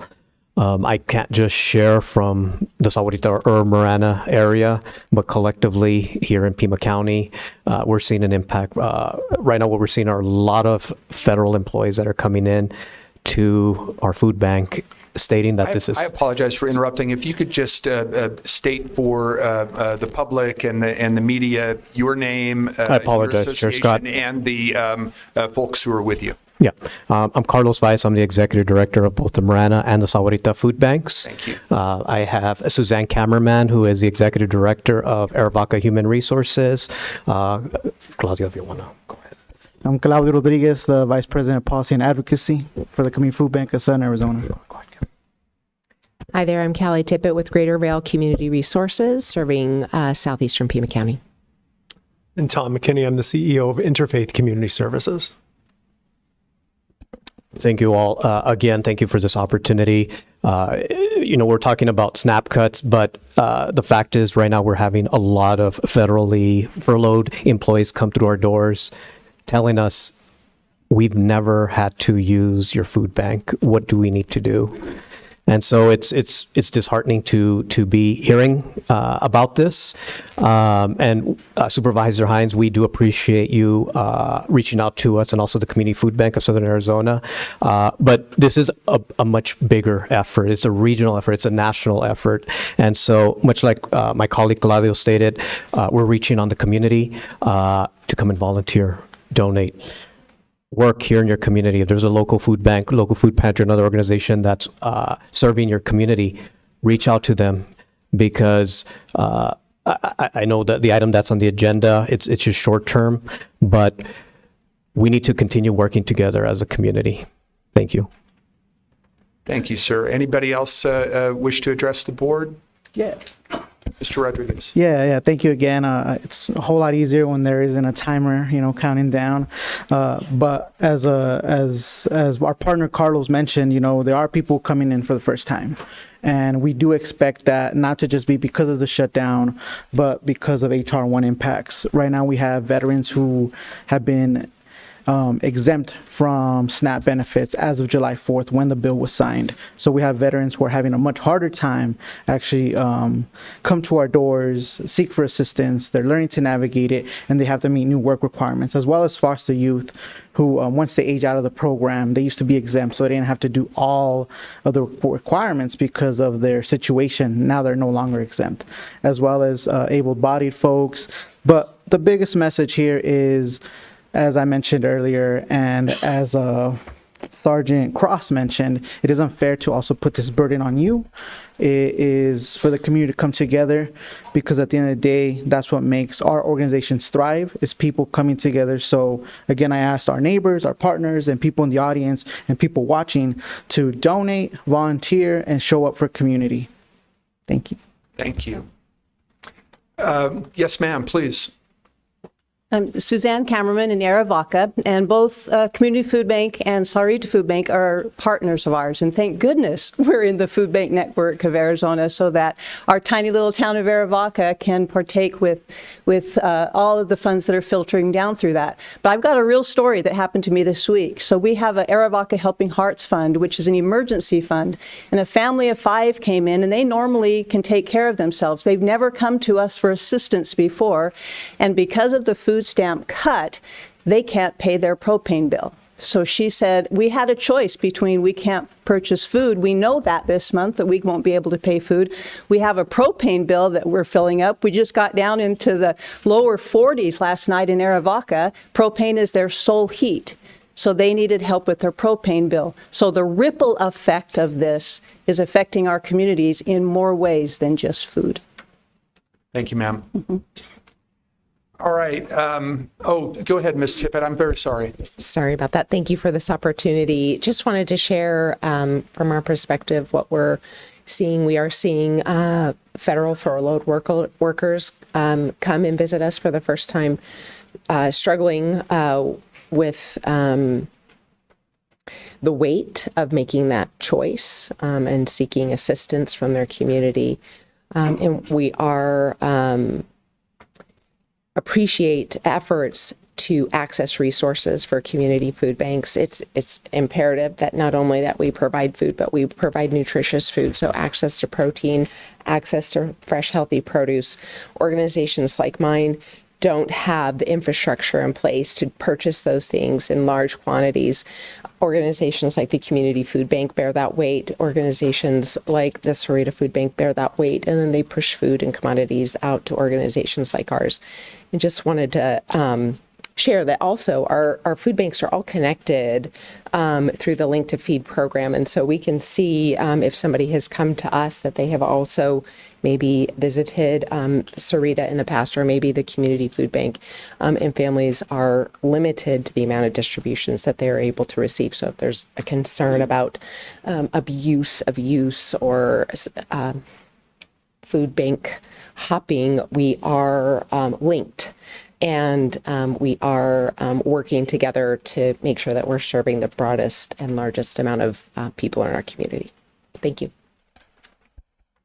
And I'll just share, in the last 2 weeks, we have seen 20% new people, but the other number that's been incredible is the amount of people that have not used the food bank in over a year and a half, 2 years, that are having to come back to resort to that. Almost 30% of the people had not been at a food bank in that amount of time. So it's furloughed workers, but it's also the people that do have jobs that were balancing their budget with SNAP benefits to be able to make the other payments. Thank you, Mr. McKinney. Supervisor Kano.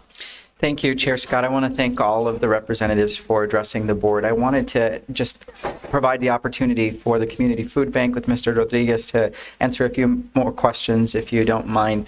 First off, thank you for working with my office in the first 2 months of me being a supervisor, affording me the opportunity to visit the Community Food Bank, meet your new CEO. I learned a lot. And what I'm hearing, Mr. Rodriguez, right now is that you've got the federal shutdown impacting workers, and we are a community made up of lots of federal employees, and that's one demand on the system right now. You've also got vulnerable communities that are losing access to the SNAP benefits because of the One Big Beautiful Bill, and at the same time, you have contingency plans, of course, to be able to weather the storms like any good organization does. Can you walk us through, as the federal shutdown continues, let's say it finishes before Christmas, what is the state of the Community Food Bank's contingencies? You don't need to go in full detail here because we want to, protect that proprietary information. But I do think that we should paint a picture of need in the immediate short term, but also be very clear with the public that after this shutdown, there will be irreparable harm to our communities because of the One Big Beautiful Bill. Yeah, thank you for that question. It's a really great question. So we've been monitoring the bill since it was introduced, since the beginning, because of the beginning of the year of 2025, when DOGE came in, they took out $500 million from USDA program money that would go to the Emergency Food Assistance Program, TFAP boxes that people come pick up. So from there, we had to adjust. And as prices of food continue to go up with tariffs, with just the economy the way it is, people being laid off, even our DES workers in the state, we lost 500 staff. So that also reduced the amount of applications for people applying for SNAP to get through, and it slows down the process. So it puts people in a place of hunger. So our contingency plan is we have a finite amount of food, the finite amount of food that we get delivered through USDA, through the federal commodities program. So the more people come in, we went from around 12 items in a box to right now we're doing 7 items just to meet the need. So it doesn't mean that everybody gets more, someone gets less. We're just trying to be equitable across so folks can get it. As of last week, due to the shutdown, we weren't expecting a lot of people who were being furloughed to come through our doors the first couple of weeks, because that's not what we've seen in the past. But as we now are in day 35, 33, we are seeing more, and we're getting special requests for distributions. So people are asking, how do I access this? Do I need to be on SNAP to go to food bank? You don't need to be on SNAP. You can just come in. This is for everybody who needs it. We ask a couple of questions. You verify your household, and that's what the process looks like. They go through a line, they get a box, and as my colleagues mentioned, they come once a month. We're linked up so no one can double dip. So if people are afraid of people coming in for extra services, they don't, but people are allowed extra pantry visits, which generally falls within our donated produce. So last week we spent $100K because in food orders. This week we're looking at 115, and if the shutdown continues and what we're seeing in the rise of need, we're expecting to spend at least up to 120. This is per week.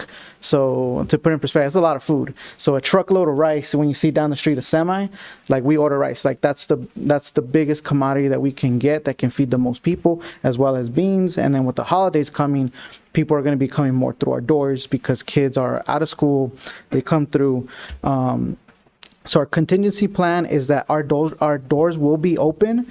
It just means that food will be less depending on how many people come through our needs. So we're also looking at the refugee population who have been in need as well, women and children as well because of the WIC programs. So we are putting out call outs, and that's why every time I'm up here, it's not fully your responsibility. It's not the state's responsibility.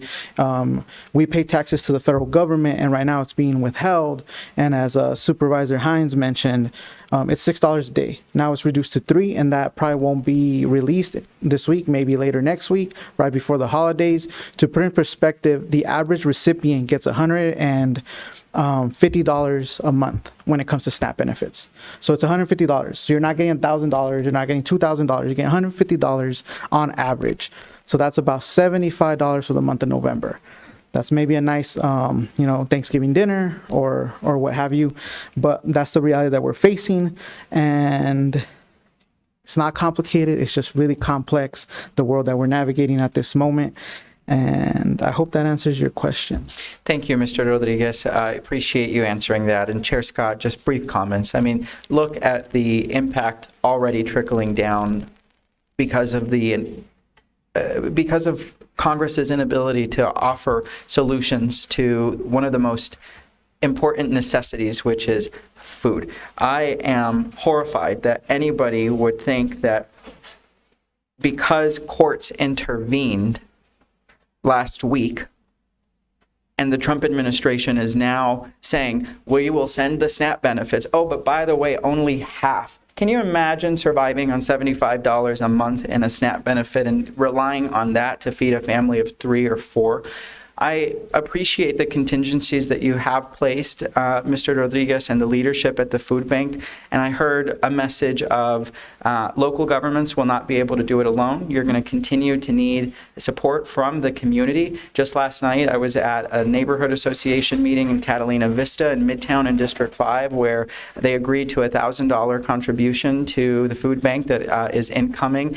And I believe that as a result of this one big horrific bill, and even the SNAP benefit, the WIC benefits, I looked into it. They're using the Trump tariffs to be able to provide emergency response to that. So we can find money for other things in this federal administration, but not something as simple as food.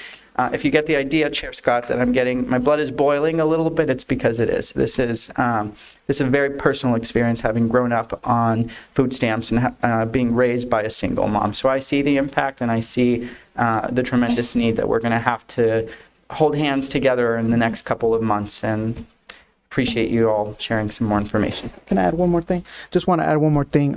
We are working with our congressional and Senate representatives. So we have reached out to Gallego, Kelly, and Cisco Mani to let them know, to reach an agreement. So we give them updates on how this is impacting, to give them perspective. At the end of the day, it's your decision, it's their decision. Y'all just have to make the best decision from our perspective, and we're going to just be here. Thank you. Supervisor Hines. One thing, and thank you, Chair. One of the things that I've found really compelling is that, like, when you spend dollars as opposed to donations, that goes so much farther. So the reason I think it's so important to get some additional dollar signs in your bank account is because when you go and purchase things, you get massive bulk deals. I just want to just really quickly, could you confirm that for the board and explain that a little bit to us? Yeah, so I'm not money hungry, but the reality is that when we ask people to do drives and food drives, we ask people, don't buy the food. If you're going to buy food to donate, just give the money directly, because we can multiply that threefold. So for every dollar you give, we can make that into 3 because of our bulk purchasing power that goes and distributes through all our partner agencies like Sahuarita, ICS, and all the folks throughout Pima County. And just a reminder, the Community Food Bank of Southern Arizona is responsible for Southern Arizona, the 5 most southern counties, but our biggest bulk of distribution happens in Pima because of population. So that's why I'm always asking, if people donate, we can triple that money, and it's a tax write-off. So that's what I ask people to do. But if you have pantry items you have to clear, please donate them. And also volunteer hours are super important. So go to any one of our partner sites. Come to us. We can volunteer. Would love to have all of y'all there packing boxes so you can see what the operation looks like, and at distribution so you can see your neighbors. Invitation to Supervisor Christie. Please come out to Green Valley. We would love for you to see our facility out there, to check it out, and just meet some of the folks. Thank you. Supervisor Christie. Unfortunately, this issue, and it's a very serious one, but it's seeped in politics. The big, beautiful bill, the Trump administration, the federal government. And I again, go back to the fact that the Trump administration has been ordered to disperse the funds, and they're investigating on how they can do it legally. Again, going to the Grand Canyon Institute, here is an area where my Democrat colleagues on my left have failed to explore or pursue, and they probably have the most influence in getting some results. And that happens to be with our Democrat governor, Katie Hobbs. I don't hear any kind of effort on anybody's part to contact the governor's office because, according to the Grand Canyon Institute, even though she may not have the direct ability to transfer funds if the federal government refuses, Governor Hobbs has at least two sources of funds that could be pulled from if she were to call a special session of the legislature. The current revenue for the state is coming in at $128 million above projections. Given that the monthly federal SNAP benefit total is about $155 million, these funds would go a long way toward covering a month. However, in the short term, the JLBC indicated for the fiscal year, it had a balance of $1.5 billion. Funding SNAP for 1 month would require only 10% of those funds, which would later be repaid. I ask and I urge my Democrat colleagues to contact Governor Hobbs, tell her what the situation is down here. She has the ability to call a special session and get funds that could be allocated for this rather than out of the taxpayers' household account of the general fund. There are ways to do this that are proper, if not from the federal government, then to the state government. Those are the two entities that control this. It is not something that county taxpayers should be on the hook for, especially if we have no guarantees that if the funds come in, the county will be reimbursed. Chair Scott. Supervisor Kano. Will my colleague from District 4 join me in asking the Republican Senate President and the Republican Speaker of the House to join hands with this governor to call a special session? Because I don't know if you know this, but to enter a special session, it requires the green light from both the governor, the Senate President, and the Speaker of the House. I will join in. I will join in on that, and I will obviously assume that you will be the catalyst to get Governor Hobbs to join in on it. And Chair Scott and Supervisor Christie, you realize that the state has no role in funding SNAP. They have an administration of SNAP, but the funds actually come from the federal government. The funds come from the federal government, and they are given to the state, and the state can get together and bring them down to the local level. That's all I'm saying. And it's not been explored. We never have even heard anything about the governor. I want to thank Chair Scott, my colleague from District 4, for agreeing to call for a special session to the governor. I don't know that there will be political will to do that. We already, because of the One Big Beautiful Bill, will have a $400 million deficit to the general fund coming in next year. So when we go talk to our legislators in the coming months for opening session, it will not be a matter of what can we spend on. It will be a conversation about what will we cut. That is a $400 million hit already to our state coffers. And so I know it feels uncomfortable and it feels political to hear this kind of fact from the dais, but this is the impact of a administration that has chosen the very wealthy and billionaires to benefit while the rest of us are left behind. Those are the impacts of our legislation right now. Supervisor Christie. Mr. Chair, I assume then that my colleague Supervisor Kano is not willing to discuss this with the governor. I would love to talk to the governor about how SNAP and Pima County is going to ensure that women and infant and children will not be held hostage in the midst of this chaos. Thank you, supervisors. Any further comments? Supervisor Allen.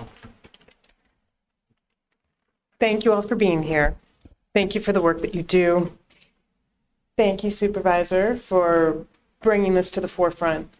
I think that the thing that is so so challenging, I'm just sort of speaking what it is that I'm struggling with, right, is that it was, first, it was all the folks who were laid off, right, from federal departments and agencies, and then folks who got federal grants and their contracts. We already had a bunch of folks who had lost their jobs. We've got folks who are furloughed, folks from SNAP benefits that are being dangled around, right, as a political game, not knowing if they're going to get them in weeks or months and how much the quantity will be, and then making all of us chase after them. It's insulting to everyone involved. And then looking at HR 1, it is designed to whittle down those recipients of SNAP, right? With the new employment requirements, the goal is to actually diminish SNAP so that we have folks without having food benefits. We are 3 months into our budget. We are less than 1 year into this administration, this federal administration. And we are in a human crisis. And it is food security, not even security. We're just looking for just food stability at this point at a much low bar. And it's going to be an eviction crisis tomorrow, a homelessness crisis that is exacerbated. It's just like, we can see the dominoes, and they are going to be falling one after another in our community. Y'all are doing the frontline work to try to weave together that safety net that we depend on, every one of us.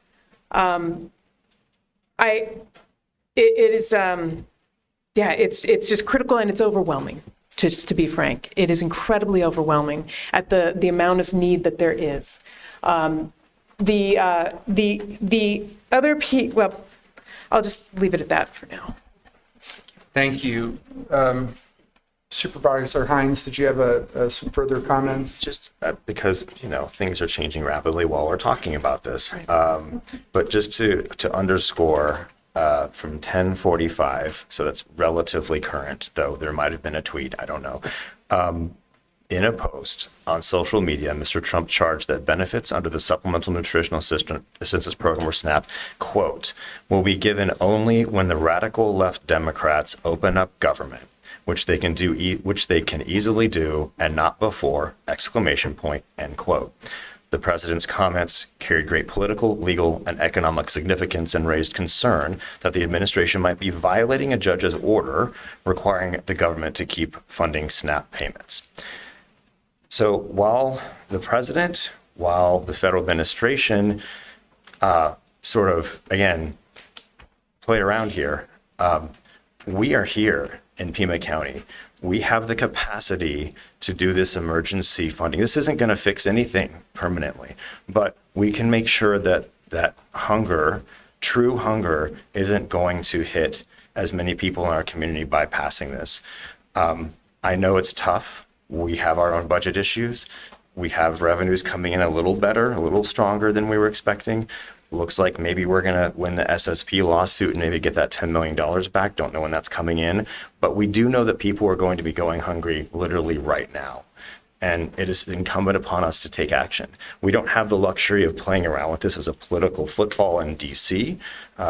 Or closing the county government or any of that nonsense. What we do know, and I can tell you as a doctor, as I've seen hunger, and I've seen what this does to people. I've seen homelessness in the ER, in the hospital. This is something we can do.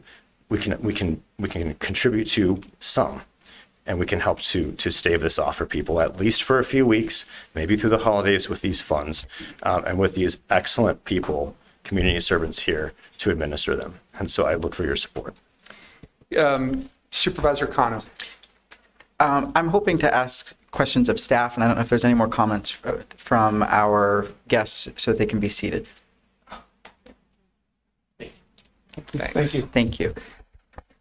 You had questions for staff, Supervisor? Yes, and Administrator Lesher, I wanted to perhaps get some greater information from you and our Director of Finance about the proposal that my colleague from District 2 has, the source that our colleague has recommended, the general fund balance. I received information from the director about where we were last year around this time, and it just can you paint a picture of what we actually have in the coffers to be able to support any modifications to that pool of money? Chair Scott and Supervisor Cano, I know you asked specific questions of Director Cuaron. Perhaps you can share that with the full group today about what the fund balance is looking like and where we are at this point. Yeah, Administrator Lesher, Chair Scott, Supervisor Cano. As of September, which was the last forecast that we put together, our projection for available unrestricted fund balance as of that period is 9.3 million. Keep in mind that that is a projection based on anticipated revenues coming in and expenditures being at or below budget through period 3 of the fiscal year. So that's through September. Thank you. Do you have any other questions, Supervisor? Director, Administrator Lesher, can you paint another picture right now? Is this paper money? Is it budgeted already? What liabilities do we have? I mean, I think the point I want to emphasize is that our general fund contingency balance, which is what this board voted on in June, that is our rainy day fund. That is our ability to tap into it. That's $1 million, and we've already spent about 100,000 or so. So we're down to 9, right? The totality of both the items on 11 and 12 being considered today would eliminate the rainy day fund that we set aside in May. Is that correct, Administrator Lesher? Chair Scott, Supervisor Cano, yes. And I think, if I may, I think part of the concern, I believe it's been the issue, is what we're hearing from today and what we're continuing to see is extraordinary need. I think of this similar to what we've been dealing with as a board in the county with the state cost shifts. And that people, we're seeing some cuts coming in from the state. We see cuts coming in from the federal government. And we simply are not going to have the capacity as Pima County or any of our local governments to fill the gap of need that may be created by the lack of some of the funding that we're seeing occurring, either long-term or right now as we see this short-term shutdown. My concern has been that while we're seeing potential increase in what we thought would be the fund balance from last year, those are preliminary numbers, and we don't know what all is going to be asked of the board and of the county in the next 9 months or through the remainder of this year, and that is a concern. And I think, as Supervisor Allen has indicated, we're seeing need. You're looking at the numbers. We're seeing the jail numbers go up. We're hearing a need for some additional funding. We know that we have concerns in our eviction programs. We know we have increased need in many of our county programs. And part of my concern and wonder is there an ability for us to look at the multitude of requests that you are going to be receiving and see how we can appropriately filter those, compare them, and come back with ongoing recommendations to the board about how we can fund that need. Because my fear is what we heard today, 20% increase for Sheriff's Department. We have extraordinary need there. We have need at the food banks. We don't know what's happening with SNAP and other programs. And we just are sitting here today not knowing what all the need is going to be to fill the gaps that are coming your way. Colleagues, I'd like to make a motion that I think addresses the complexity that Mr. Valles referred to at the beginning of this discussion, and the multitude of organizations that are involved in this. And my motion is to continue both items 11 and 12 until our first meeting in December. And I can give some reasons for that motion if there's a willingness to offer a second. Second. Thank you. The reason I'm making this motion is 1 in 8 Americans, 40 million people, receive federal food benefits. In Arizona, it's 923,000 people, or 12.2% of our population. We're still trying, staff is to verify the numbers in Pima County, but I think one of our guests made reference to them. There is not the capacity for local government to be able to address all of the needs that are being brought out by decisions being made in Washington. There just isn't. And the board approved addendum item number 9 because there was already a statutory role for the county with regard to the WIC program, as we heard during the discussion of that item. But items 11 and 12 address just a few of the entities in our county who are providing services and support to the people who need it. And what I think we need is some process for a discussion of when the county can provide support and how that will happen. And these two items, although extraordinarily well-intended, and I join Supervisor Allen in thanking Supervisor Hines for bringing the items forward so that we can at least have the discussion. If we continue this until the first meeting in December, we can direct administration to return to us with a process for determining if and when county support is warranted and to whom. Right now, these two measures don't do that. And we need to know more about what the county is able to do. As Mr. Quaron just said, these are projections. These are our estimates. The county administrator has confirmed that if we pass these items today, it would eliminate the contingency fund. I think if we give administration some time to come back to us with a process describing how and when the count and to whom the county can be in support, I think that's the better way to go. Discussions on the motion. Mr. Chair, I completely agree and concur with that prudent and thoughtful approach and a responsible approach. And I also would like to include in that discussion brought back by the county administrator and the administration is the impact of the $9.5 million that we're still owed, and have we received, and if we don't receive it, what are these other items going to impact as far as our entire budget and the contingency fund? There are a lot of issues out there that aren't being addressed in these requests that we still have to deal with, haven't had a chance to deal with them, and only time will allow us to do that. Plus, it'll give us the ability to look at these items, as Chair Scott has indicated, in a very rational, thoughtful, and comprehensive manner, rather than running off and not taking into consideration the dire and negative consequences of such actions that could occur. And I will support that motion with you. Further discussion on the motion to continue the two items to the first meeting in December. Supervisor Cano. Thank you, Chair Scott. I want to thank my colleague from District 2 for bringing both these items to the board's consideration. I want to ensure that the public knows some additional information. In the current budget that the county already approved this summer, $433,000 is already going to the Community Food Bank of Southern Arizona.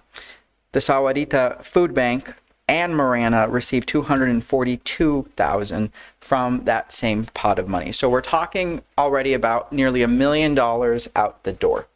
And I will be in support of continuing this discussion so that we can continue to work with our state and federal partners to see where we need to step in. I will say transparently from this dais that I do not believe no action is sufficient. I especially am paying close attention to the fact that right now, every week, it is costing the Community Food Bank and our partners $100,000 a week to meet demand right now. I don't believe that this is the responsibility of local taxpayers solely. I think we need to work with our private sector. We need to work with our community partners. And I want to thank our community food bank workers for yet again being frontline workers in the face of uncertainty. You did this during the pandemic. You are now doing, and you do it every day, frankly. Now that increased demand is happening right now.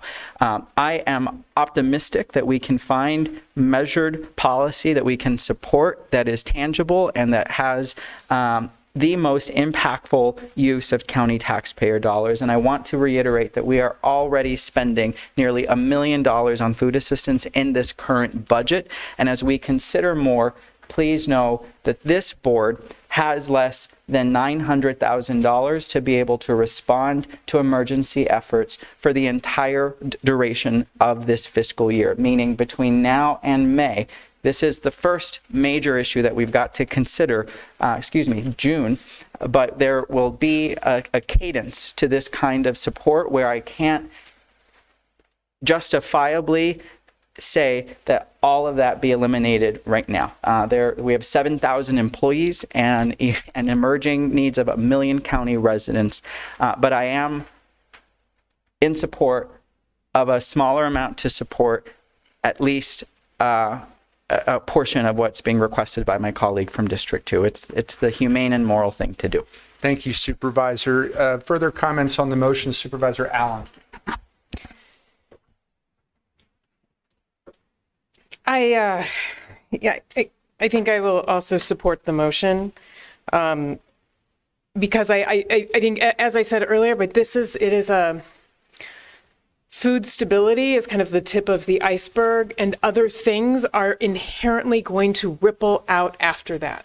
And I want to make sure that we have a plan, that we have thought through it. We know where we are going to tap, and if it is not from our budget, or perhaps it is tapped, and this is a request to add, that the administration, that we work with other municipalities, so we are in communication with one another, because this is indeed a crisis that is affecting all of the towns and the county, all of us together, that we are also calling upon the private sector, some of the donors across the community, that now is the time to up the ante and support our community and food banks and frontline service providers. This is the moment, and it is going to get worse. Yeah,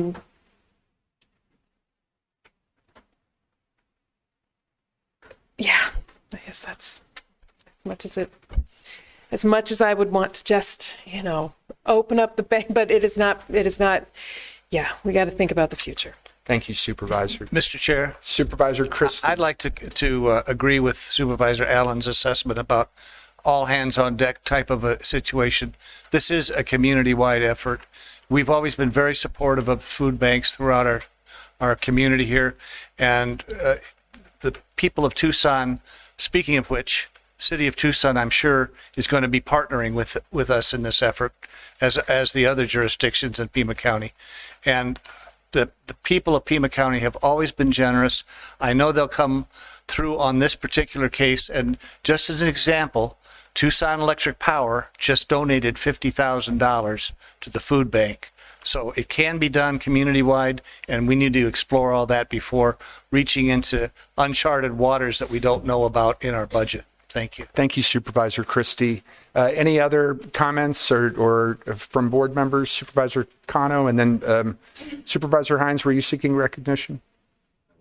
Okay, my apologies. Supervisor Cano? No, Supervisor Cano? All right. All those in favor of the motion indicate by saying aye. Aye. Any opposed? Item passes 5-0. No, absolutely no. Oh, I apologize, Supervisor Hines. I didn't hear you. Okay, I didn't hear you. I apologize. So these two items are continued until the first meeting in December by a vote of 4-1, with Supervisor Hines opposed. And for the record, Mr. Chair, that's item 11 and 12. Yes, sir. Thank you. All right, let's go back to the regular agenda, approval of the consent calendar. I'm going to move approval of the consent calendar as submitted. Second. Moved and seconded by Supervisor Allen. Any discussion? All those in favor indicate by saying aye. Aye. Any opposed? Item passes unanimously. Let's go to, did you need something, Mr. Brown? I'm sorry. Let's go to item number 10, legislative action to address short-term rentals. This was put on the agenda by Supervisor Allen. Supervisor Allen. Right, shifting gears. We received a request from our colleagues in Yavapai County to join with them in support of other counties around the state who are struggling with affordable housing and struggling with the shift from homes, private homes, being acquired by outside entities, by corporations, and then put into short-term rental stock. And thereby taking them out of available housing and decreasing the supply and increasing the costs of housing in communities. So this is a letter then that is calling on our state leadership to review this issue, looking at legislative action that can restore decision-making to local communities about the use and the prevalence of short-term rentals in our community. I will note that this was also an issue that was passed by the County Supervisors Association at last week's annual meeting and is now part of that organization's legislative agenda. It was an effort that was led by Yavapai County, Coconino County, and Cochise County in putting this forward. So I would hope that my colleagues can. Sir, you moving the item, Supervisor? And I will move the item. I'll second. Any further discussion? Supervisor Christie. Yes, a quick question to Supervisor Allen. You said this is put forward by Yavapai County. Are you citing any issues or hot spots in Pima County? So in Pima County, my understanding, and it is, and I'll note that it's difficult to actually ascertain the number of short-term rentals and the ownership of them across Pima County. But we definitely have issues around short-term rentals being scattered across Pima County. There are communities where it is far more acute. Communities like Bisbee, Prescott, and others, where it has had a devastating impact on their overall affordable housing. The request made to us was for us to stand in solidarity, in fact, with other counties, and that we present a united front to leadership calling on the urgency of taking. As far as you're concerned, though, there are no issues or hot spots that you could specifically point to in Pima County. Oh, there's absolutely issues. I'm sorry if I misstated. This is an issue that Pima County is facing. Where is the hot spot in Pima County for this? My understanding is that it is more dispersed throughout Pima County, that there isn't a single community that we can point to that has had such an impact like places like Prescott or Bisbee, Sedona, and others. But it is distributed throughout, from the foothills to Ajo communities, right? It is throughout. Okay. And my question, if I could be illuminated on it, just so I'm clear, on HOAs, can they assert that their properties in the HOA itself, can they make it so you cannot use those properties as long-term or short-term rentals? In other words, can a HOA ban short-term rentals? I don't believe that they can. And just to follow up on a point that Supervisor Allen made with regard to discussion at the Legislative Policy Summit for the County Supervisors Association, this resolution, which was put forth by Yavapai County with Coconino County in support, passed with, I think, only 3 supervisors in opposition. There was tremendous support for the resolution by all the supervisors for the most part. When we discussed this in the large county caucus, which includes the supervisors from Maricopa and Pinal County, all of the supervisors in the large county caucus were in support of what Yavapai and Coconino had put forth. We were told, and Supervisor Cano may have some knowledge of this from his service in the legislature, we were told that Arizona has the most permissive laws in the country with regard to short-term rentals. We were also told that there has been a high-powered lobbying firm employed by Verbo and Airbnb to make sure that there are no changes to Arizona's very permissive laws with regard to short-term rentals. But what we heard during the general discussion was supervisors from all over the state saying that this was a problem in terms of regulating short-term rentals. It was a local control issue that was brought up. There were, and this was also, if you think this is a big issue within the County Supervisors Association, you should hear what was reported to us in terms of the discussion at the League of Cities and Towns. They're even more fired up. But I just wanted to add that those details from the discussion last week at the CSA summit to what Supervisor Allen had to say. And then, but I think you also posed a question to the county administrator, and I think she was going to call on, yes.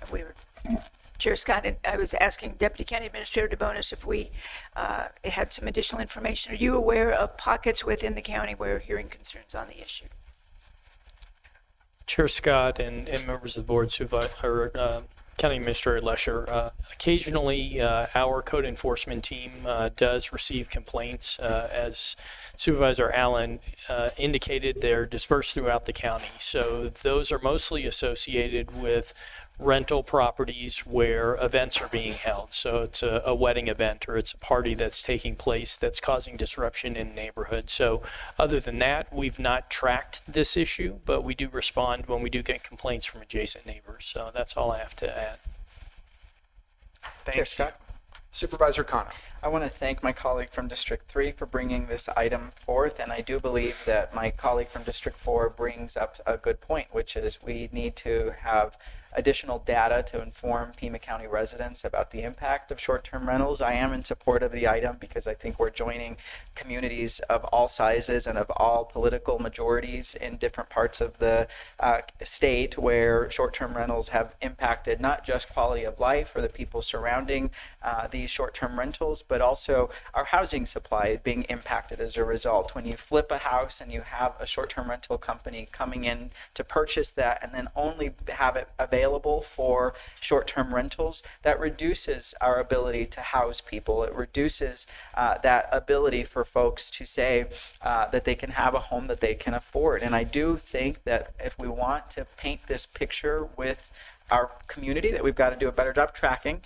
I'm always in favor of dashboards, and I do think that and to just kind of provide a qualitative experience, I'm hearing from folks in the Gates Pass neighborhood that have had one specific property that's a short-term rental.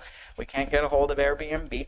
We can't get a hold of the property owner. And so what we're left with is this loophole of people not being able to have a voice. And because Governor Ducey passed a preemption in his final year in office, we now have a situation where even Republican cities, towns, and counties are saying, can you give us a little bit more autonomy to make decisions of our own?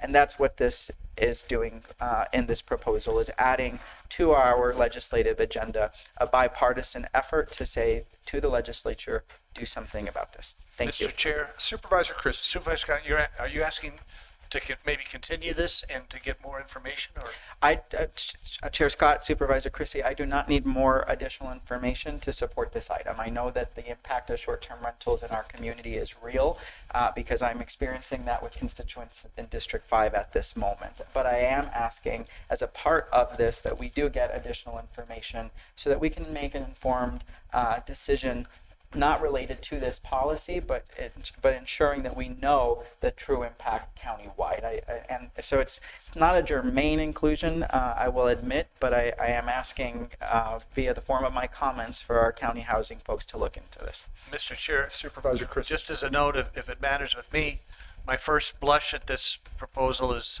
that the last time I looked, we still have private property rights, and that homeowners can do whatever they want with their home.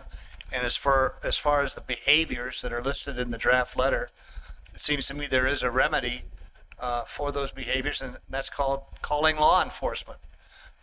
However, if there were, as Supervisor Cano suggests, more information about the nuances of this issue and how pervasive or not it is in Pima County and what the ramifications are, I might be persuaded to support it. Thank you, Supervisor Christie. Supervisor Allen. I just wanted to note a couple of things. So it's my understanding that HOAs cannot prevent short-term rentals within the HOA. The only kind of tool that they hold, and again, it's my understanding of it, is that they can limit the length of stay to 30, or they can set the length of stay to 30 days. So you can have some decision making around the length of stay, but you can't just ban short-term rentals. HOAs, yes. The letter, there's the letter notes itself that it's estimated from data from VRBO and Airbnb that there are 6,000 short-term rentals in Tucson. Just in Tucson. This is data that the assessor's office does not track, right? Because I think they get data that demonstrates that something is an investment property, but not necessarily who is managing it and what type of rental is used. And I'll also note that this is not, the concerns about short-term rentals is not about kind of individual families renting out their house for a short period of time or a casita in the back. The biggest problem is that we have big companies that come in and they buy up the available housing stock and then they put them out as Airbnbs. Right. So it is again, sort of the concentration then of folks that have the Airbnbs and the corporations that are then controlling it, taking it out of our housing stock. That is the biggest threat and the biggest issue. Well, I think these are valid issues, Mr. Chair, that should be explored. And again, if we had a bit more comprehensive report in detail on these issues, I might be compelled to support it. But without that information, I can't support it. Supervisor Christie, thank you for your comments. Supervisor Allen, I join Supervisor Cano in thanking you for putting this on our agenda. I will add that if the board passes this, we're going to be providing direction to our contracted lobbyist that will amplify the efforts of the County Supervisors Association staff because of the resounding support for a similar measure at the Legislative Policy Summit last week. The County Supervisors Association staff will be following up with the legislature as well, but now we'll be amplifying that effort through the direction that we'd be providing to our contracted lobbyist. All those in favor of the item indicate by saying aye. Aye. Any opposed? Opposed. Item passes 3-1 with Supervisor Christie opposed. Now, we have a time certain item at noon, but I'm just going to guess that we have folks in the audience who are here for items 17, 18, 19, and 20. Am I right? Mr. Chair. Maybe. And folks, which item are you here for? Yes. Oh, okay. All right. My apologies. Well, we'll be convening with you shortly. Let's go to item number 17. Which is unfinished business. It's a contract with El Rio Transmission LLC to provide for Pima County Highway Maintenance Reimbursement Agreement, contract amount $200,000. I'll move the item. Mr. Chair, Supervisor Christie. before we go to that, Please. may I just do a little fishing expedition? Could we address 17, 18, 19, 20, 21, 22, and 23? I think just based on discussion we had at the Agenda Committee, I think there are some particular details associated with some of these other items that I know Supervisor Allen wants to address. That's correct, isn't it, Supervisor? All right, so I apologize, Supervisor Christie. You know I'm a fan of bundling. I am too, and I'm also a fan of going to the bathroom, which I really need to do. So that's why I'm. Well, Supervisor, you know you can leave the dais and anytime. You know, I can hear everything in the back. So would you excuse me? You go right ahead, sir. All right, I'm going to move item number 17.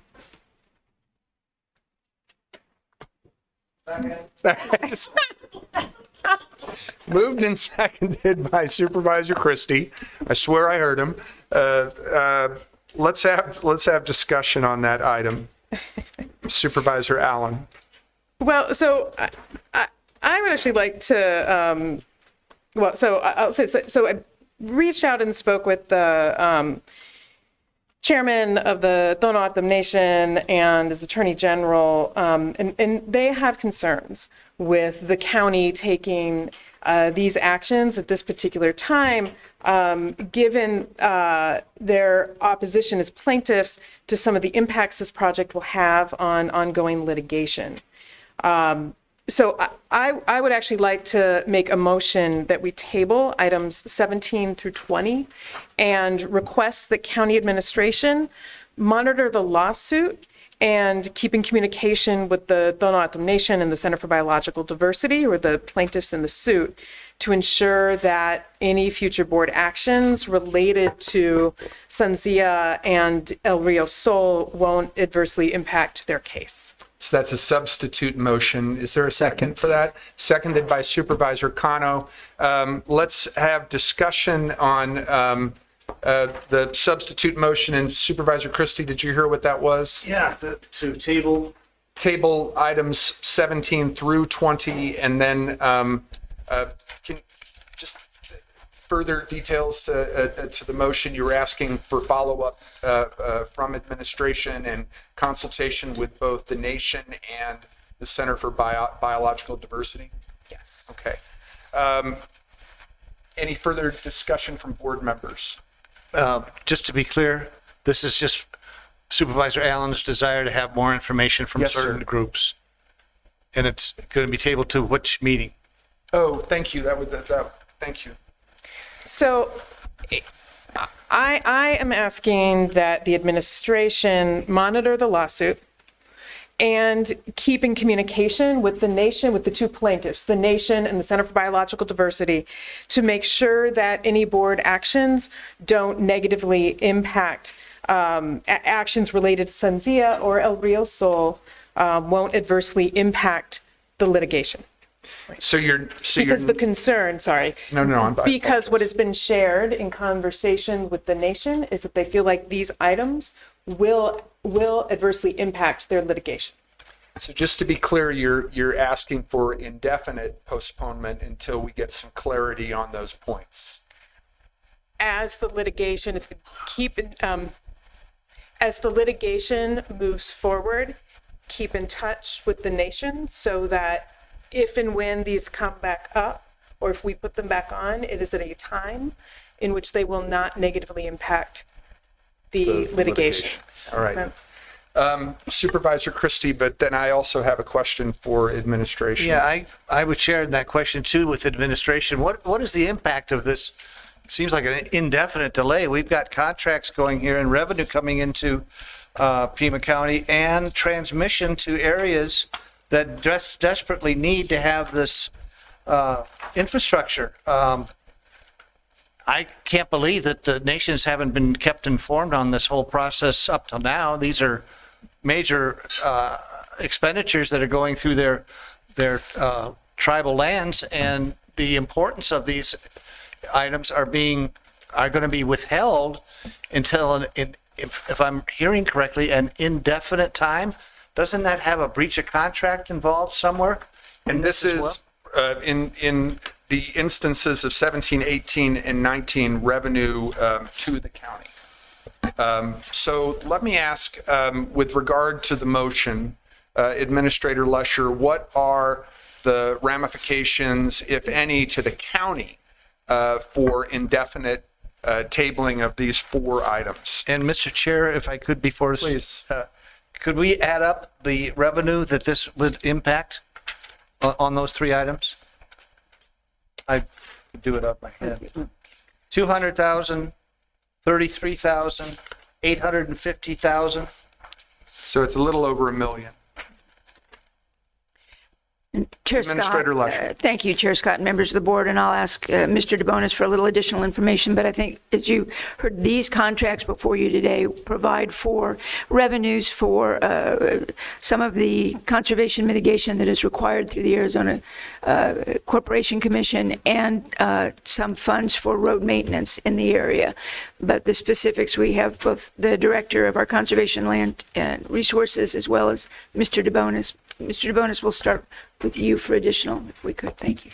Yeah, Chair Scott, members of the board. So I think most notable is the Arizona Corporation Commission condition that's part of the Certificate of Environmental Compatibility. So that's condition number 37. And what that required is that the project developers, if you will, mitigate for impacts to lands that the county leases to fulfill our conservation obligations under our Section 10 permit. So the agreements that are the donation of land and then the monetary in lieu payments for impacts to those areas are designed to meet the condition of the ACC approval. And so I cannot tell you today what the impact of that may be on the project going forward and adherence with the requirements imposed by the Arizona Corporation Commission. And so, you have representatives of the project here. They may be able to speak to that a little better than I. The road maintenance agreement is similar to an agreement that we did previously with Sunzia. That's a $200,000 contribution to go ahead and enable the County Department of Transportation to fund additional road repairs on a road that we are already required to maintain, that we already maintain and have obligation to maintain. So that one doesn't tie directly to the ACC condition, but that's sort of the framework of what is in front of you today. The county staff has worked with Sunzia and El Rio Sol to come up with the agreements that are before you today. We negotiated in good faith based on the criteria that applies to this project. Mr. Chair, just to back up what the administrator was saying, this would affect the Reddington Road issue and the agreement that was made as far as maintaining that. That has become a safety issue to the folks out in Reddington. They just had a horrific murder out there at Christmas, last Christmas, because responders could not get out there quick enough because the road conditions were so bad. And this particular item addresses exactly that. There are some real significant impacts that, if these aren't passed, will remain, that have been in the works to try to be repaired and addressed for decades. And this is the opportunity that we've been having, and this is the opportunity we've been given to get those things addressed. This severely impacts the safety of the Reddington area residents on at least one of these issues, and they've been working on this with the county, with the transmission company, with the electrical people, and all of public safety and the community leaders and the community residents. This really, if this is held up, will have devastating effects on what has been in the plans and the works for a long time. This needs to be passed. And I think this could be a breach of contract. Supervisor Allen and then Supervisor Cano. Correct me if I'm wrong, Director DeBonis, but is the On item 17, this is a reimbursement for maintenance work on the road that we will do anyway. So it's a question of whether we're getting reimbursed for the maintenance or not getting reimbursed for the maintenance. But the maintenance, my understanding is proceeds. So Chair Scott and Supervisor Allen, the County Department of Transportation does maintenance on the roadways, so Reddington and San Pedro. They budget about $130,000 a year to do that maintenance. They will continue to do that maintenance, right, that they normally and routinely would do on the roadways.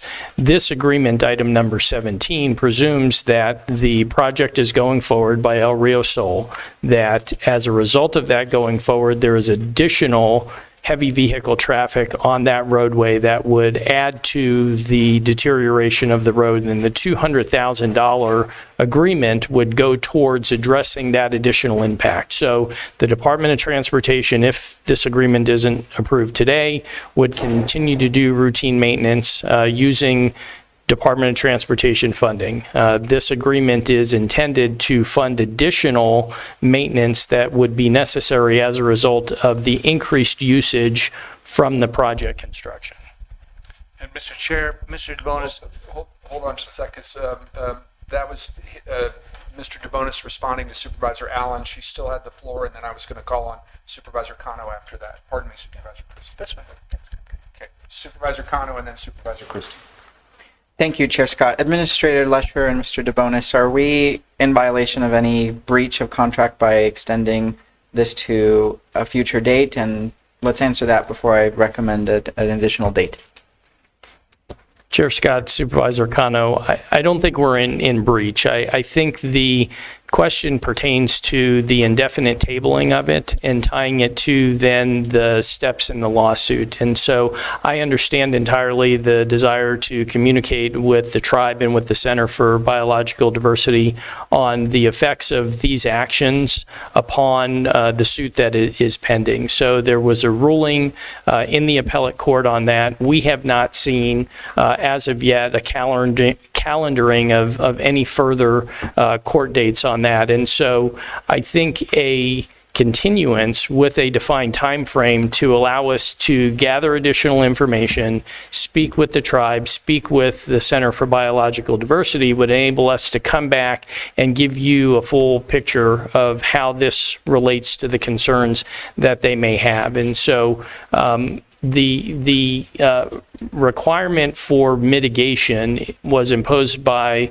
the Corporation Commission, and I cannot speak to today what the result of an indefinite tabling may be on that particular process. I do not know what El Rio Sol's next step would be. Would they go back to the Corporation Commission and indicate we attempted to mitigate in adherence to the condition number 37 and we were unable to do so, and then ensue a process with the ACC, and again, you have project representatives here who can maybe speak more closely to that. So I do not believe by continuing the item we are in breach. I would suggest that if there was a defined time for continuance to enable us to engage with the tribe and with the center and come back to the board with that information, then you would have before you additional details from which to make a decision. And we can work with the county attorney's office to evaluate any of the impacts that may become of a decision by the board not to approve the agreements. Thank you, Chair Scott. Quick comments, and then I'll make a suggestion. This entire situation could have been avoided. It could have happened with tribal consultation, and it could have ensured that we, as a board, did not have to be put in this position. I believe that what we have are folks who want to see action on this, and you've got our tribal partners who are saying we were not consulted by the county. We are actively in litigation, and I remind the county administration and my colleagues that every single board meeting we start with a land acknowledgement. And if we want to be good partners in this conversation moving forward, it should not come from this dais to ask if we have engaged in meaningful tribal consultation, and I think that's the crux of what happened here. I'm in support of letting the board not intervene in this process, and I feel that we do need clarity for both the applicant and for the county's position with a more defined time frame. I don't know if my colleague from District 3 will accept our first meeting in January 13th. That's 2 months of time for folks to come together, for our county staff to be able to work with the applicant and the Tohono O'odham Nation, and I think it's a measured outcome that I hope can gain support by District 3. Is that acceptable to you, Supervisor Allen, as the maker of the motion? It is. All right, so let's have discussion. Chair Scott? Yes. So just for the record, the first meeting in January is January 6th. Okay. Got it. Not on my calendar, so I should be here on January 6th. January 6th. Do we have a 13th? Chair Scott, Supervisor Cano, it's January 6th and then January 20th. Which one would you prefer, Supervisor Allen? January 20th. January 20th. Yeah. All right, so let's have discussion, because what we're talking about now is tabling items 17 through 20 until January 20th. And I had a question to Mr. DeBonis. You had indicated that having a date certain for the items to be taken up again would assist with discussions with both the Nation and the Center for Biological Diversity, as well as the applicants. Does that time frame seem like it would work for the county in terms of our own purposes? Chair Scott, it does. All right. Supervisor Christie. Thank you. Just as a point of clarity, you mentioned that the county is spending $120,000 a year maintaining the Reddington Road with county funds, with the county equipment.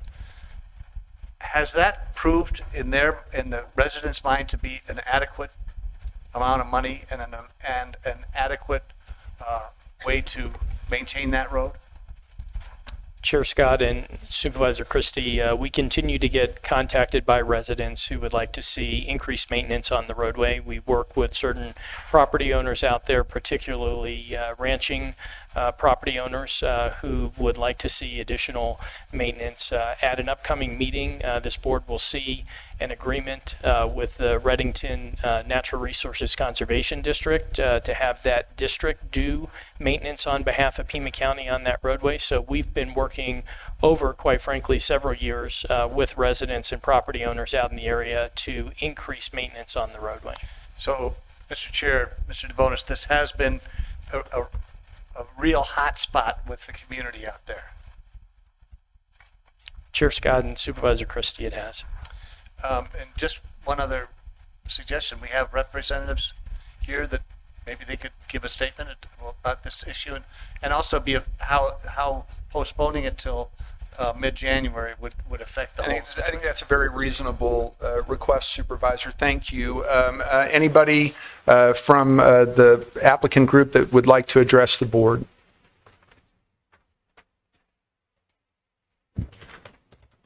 Chair Scott and board, I'd like to thank you for giving me the opportunity to speak today. Excuse me, sorry. My name is Jack Ford. I'm a project development associate for Rio Sol, El Rio Sol Transmission LLC. We go by Rio Sol. I am not a part of the Sunzia project. The Sunzia transmission is a separate project. I would first like to speak to the nature of the ongoing litigation.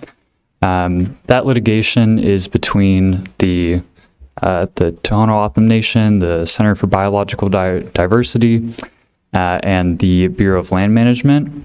And that is a lawsuit specific to the Sunzia transmission project. It does not involve El Rio Sol transmission. In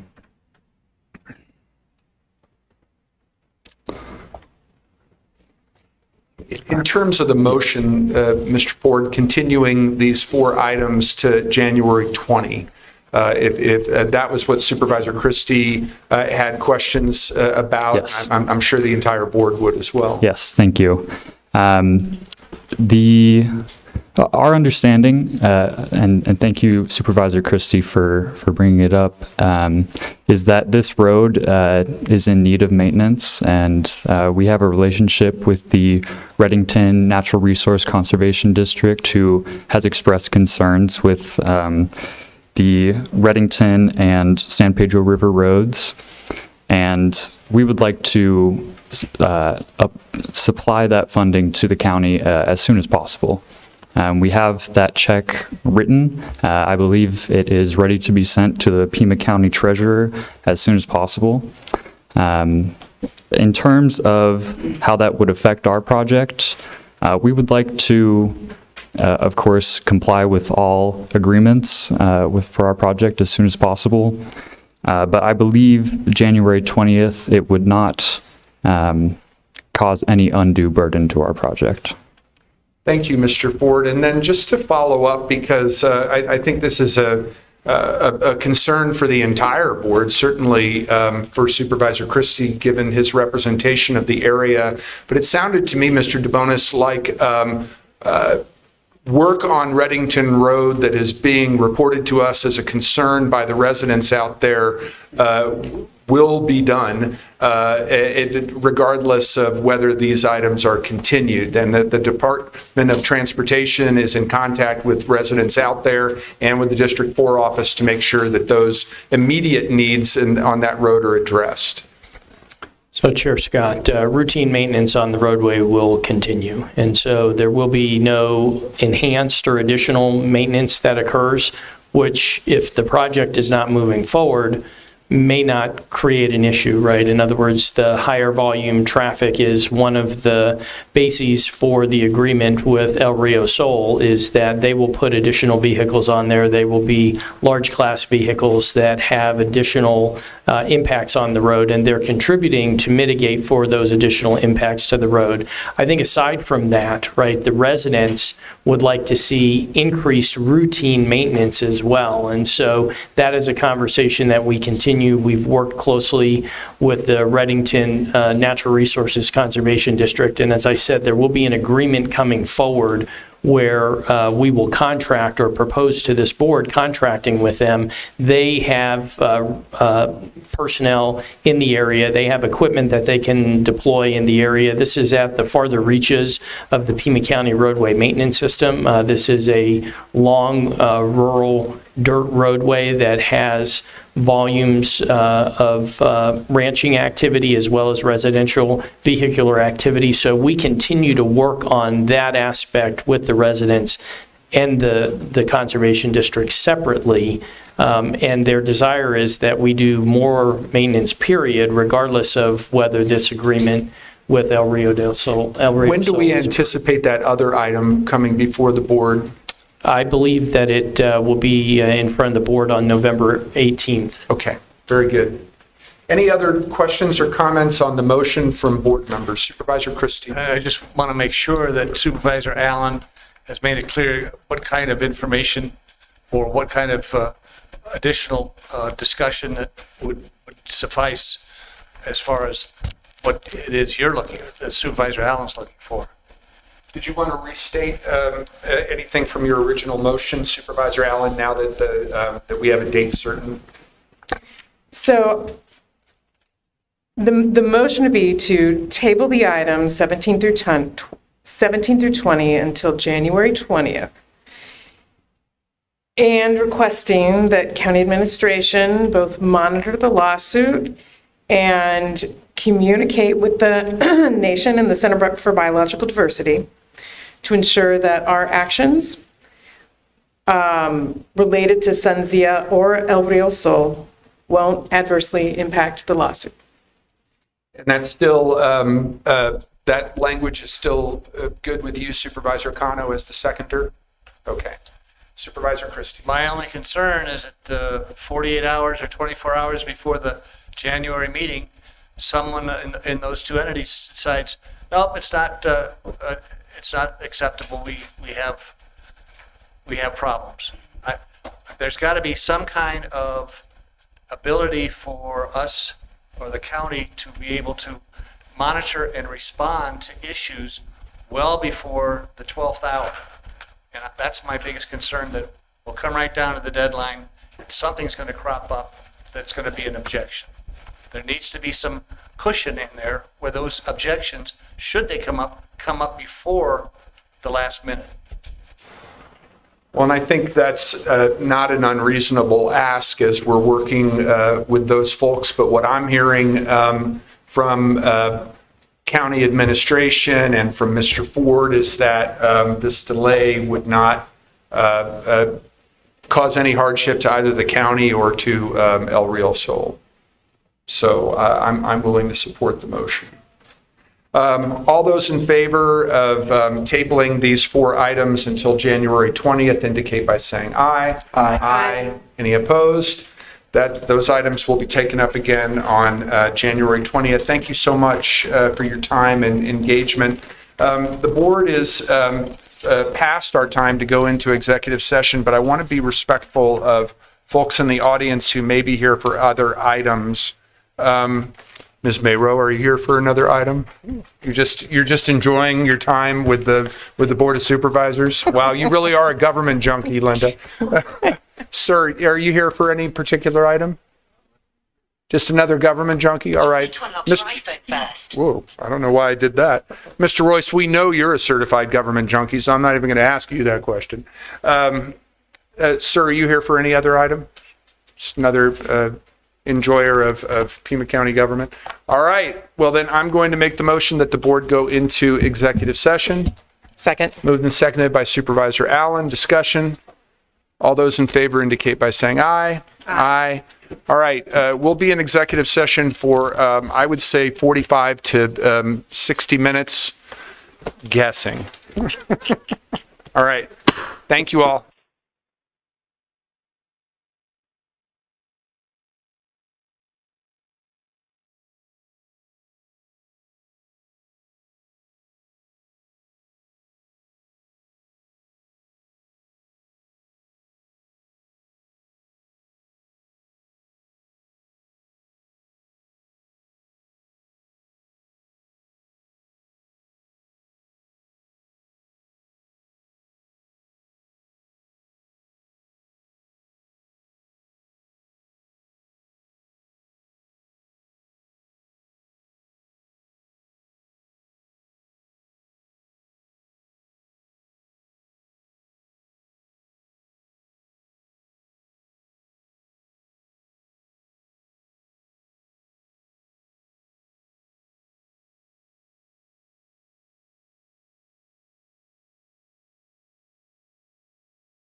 All right, well, we are back in session. With regard to the executive session items, with regard to item number 3, we were back there so long, I can't remember what we were supposed to do for item 3. So that was just for information. Sam? Okay. Okay, so item number 3 was for discussion only. Item number 4 was also for discussion only. But with item number 5, I'd like to move that we proceed as discussed in executive session. Second. Moved and seconded by Supervisor Cano. Can't have any discussion. So all those in favor indicate by saying aye. Aye. Aye. Opposed? That item passes 3-1 with Supervisor Christie opposed, and I need to say that Supervisor Hines had to leave the meeting after we were finished with executive session. We're going to come back to the items on the addendum. We're also going to come back to some of the items on the regular agenda because given her infinite patience, we are going to go right to item number 13, which is update on county initiatives to address homelessness and public safety. Any introductory remarks before you turn it over to Ms. Darlin, Ms. Lesher? All right. Thank you, Chair Scott, members of the board.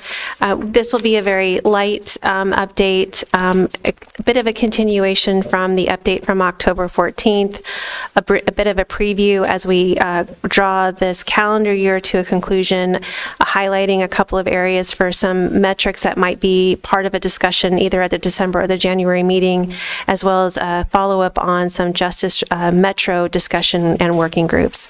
Again, as we have always done in this particular update on this agenda item, these are always going to be grounded in one or more of the 5 priorities that established the Office of Housing Opportunities and Homeless Solutions in December of 2023. Just to keep it brief and light, today's presentation will be touching on priority number 5, which is, again, a continuation on the strategies that are aligning in partnership with law enforcement efforts to address community safety, and again, around some other broad policy opportunities. Next slide, please. So last update to the board, I was able to share the development on efforts where outreach was partnering directly with law enforcement to engage individuals in services, those individuals who weren't suitable for direct transport to jail due to a felony level offense and or were cited and released on a misdemeanor and adjudicated in what's called video alternative to jail models. As the board may recall at the October 14th meeting, there were questions aligned with Tucson Police Department's efforts adjacent to sections of the Chuck Huckleberry Loop and following to the incident that occurred with the cyclist a week prior. So I just wanted to provide to the board some information that has also been shared by Tucson Police Chief Chad Kazmar. He presented this information to Mayor Council. It's appropriate also that the board also be made aware of some of the stats associated with those events. There have been a total of 4 deployments in around the loop, specifically around the Rito and also the Santa Cruz Loop. TPD is the lead agency on those efforts. It is law enforcement only. Services are not present on site. However, it is important to note that when it comes to these particular strategies or this particular strategy, Pima County programs, the Sheriff's Department has provided transport for individuals who have been taken into custody in each of these events. The Transition Center has provided staffing support for those individuals who are released from jail. There's also been a volume of service that has been attended to by the county's pretrial services. and is also supported by our land managing departments, being the Pima County Regional Flood Control Department, as well as Parks and Rec. October 7th through October 20th, TPD reports that there were 138 arrests of varying different charges. October 27th was occurred following Chief Kazmar's update to the mayor and council. So, pardon me, it's not included in that 138, but on October 20th, they did a similar effort within the I believe it was within the Rito as well, and they had approximately 20 arrests. Again, the Pima County Transition Center saw a high increase in the number of individuals who normally go through that particular service point. They typically average between 15 and 20 individuals per day, and during each of these enforcement efforts, they saw that increase between 40 and 65 individuals per day. And again, their strategy is, to do everything that they can to connect individuals to resources and services, not limited to, but including pathways to treatment and or navigation to shelter if so needed. Staff did have to make some adjustments in their staffing model. They did have to move and pivot to 12-hour shifts when they were provided the opportunity to do so. That way they can make sure that they could provide services to as many people who were coming through those efforts. Next slide, please.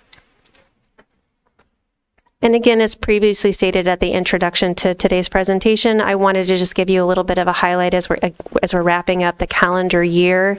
And again, this will be sort of tee up the presentation that I anticipate bringing to the board in December, which is sort of a full picture, not only of what we've seen and the number of regional encampments reported for the calendar year, but also the strategies that have been informing the enhancement of the Pima County Administrative Procedure that guides our response in that particular space. But overall, for 10 months, we've been seeing that Pima County is either assigned or receiving reports for encampments that fall within the unincorporated section. We're about 9% of the overall population.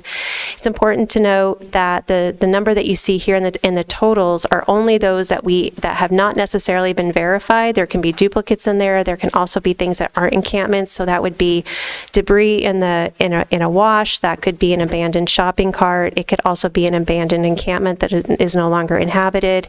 It can also be reports of an encampment on an asset that is not under the county's direct operational control.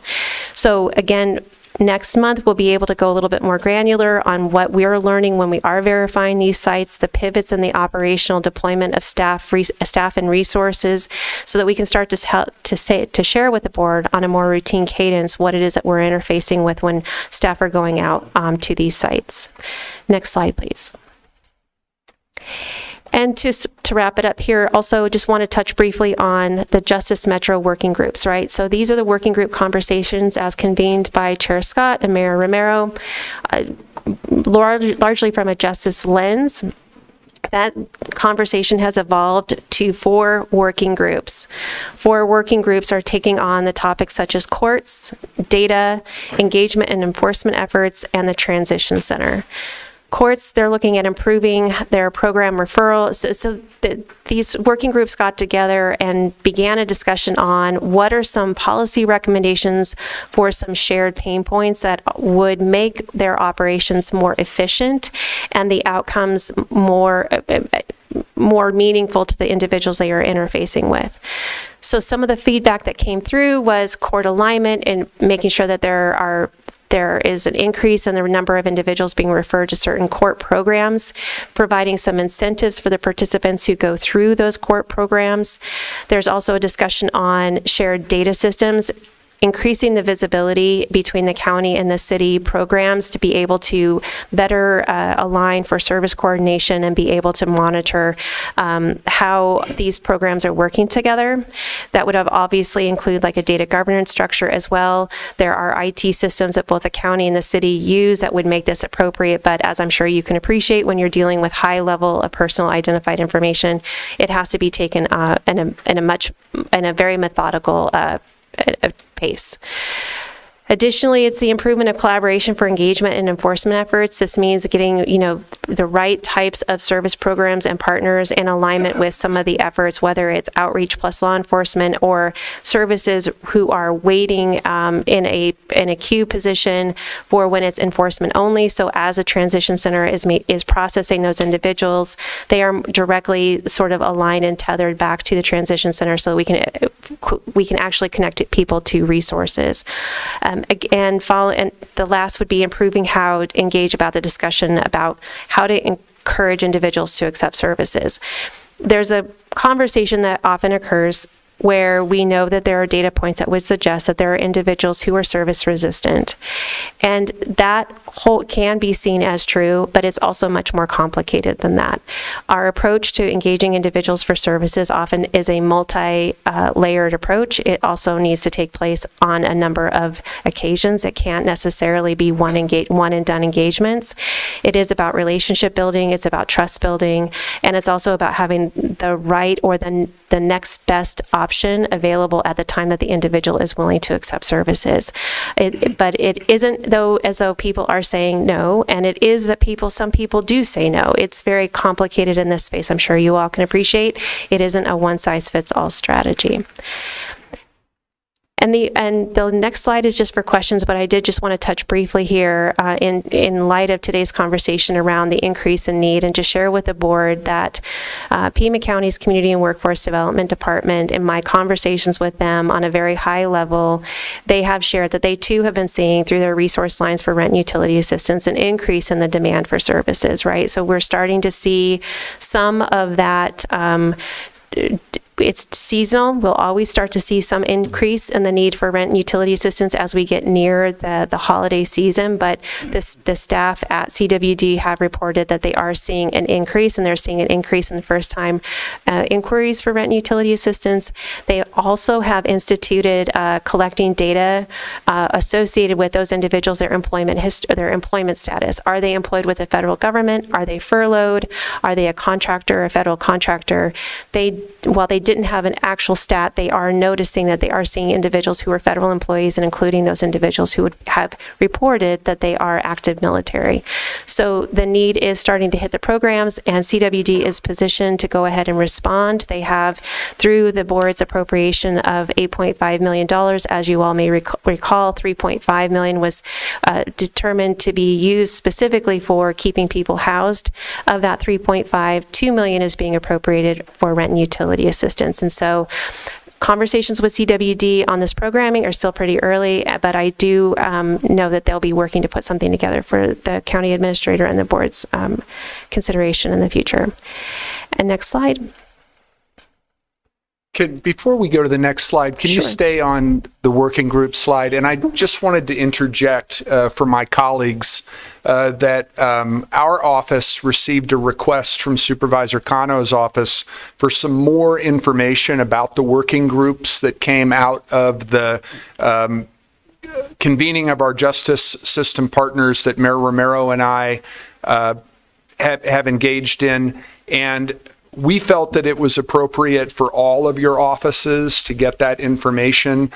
So Ms. Evans in my office is working with the clerk to make sure that we get all of that information that was requested from Supervisor Cano's team and send it to all of your offices. But I am indeed grateful to Mayor Romero and her team for working with us on convening those working groups. And I just wanted to ask Mr. Holmes, because you've been engaged with some of that working group oversight along with Deputy City Manager Morales, if there was anything you wanted to add.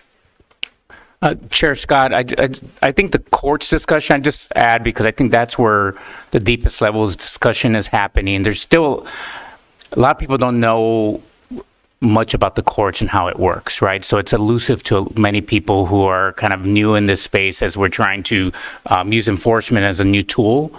And so spending a lot of time really trying to educate folks, at least our presiding judges, and working collaboratively to find some kind of innovation in that space, I think is the end game here. I mean, there's a lot of systems right now that can use some improvement, as any systems within our organization, right? And so I think they're looking at that, but I think what we're trying to push, I think Supervisor Cano uses this a lot, is kind of where can we create some innovation, particularly with this subset of individuals that we're working on. And so we're hoping that's part of the outcome. Some of the specialized courts in particularly have been in play for a while, but haven't seen a lot of people participating.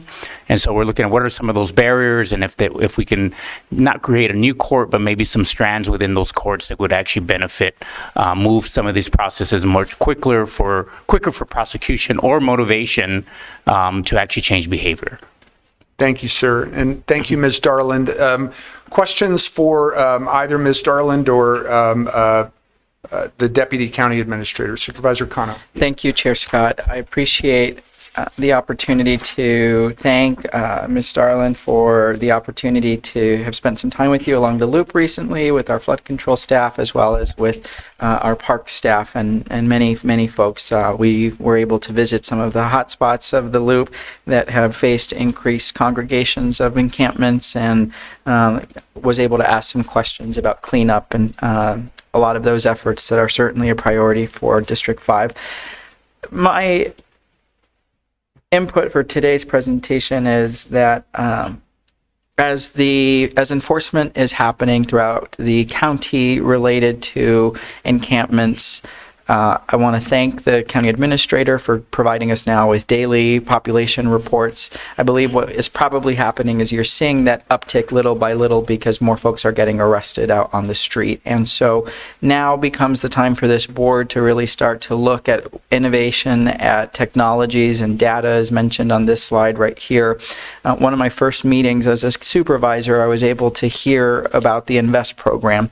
What I don't know about the INVEST program, Chair Scott, is I see the full memo in front of me right now, but I don't see how much we spent on that with the grant that we received. So I would like to know that number so that we can, because where I'm getting at is between INVEST, between STEPS program with Superior Court, DTAP with the county attorneys, there is a pipeline for us to look at as population in the jail is going up. Could we be looking at targeted investments for those low-level offenders who are on a bond perhaps right now that they can't afford? We're going to have to make some direction, because I don't want to see that number just go up and us depend on our sheriff's department to just be okay with the increased population. I think we've got to be, as people are coming in, we got to get them moving out toward evidence-based programming. And so a long way of saying I appreciate the updates. I look forward to the conversation with the city on this effort as well.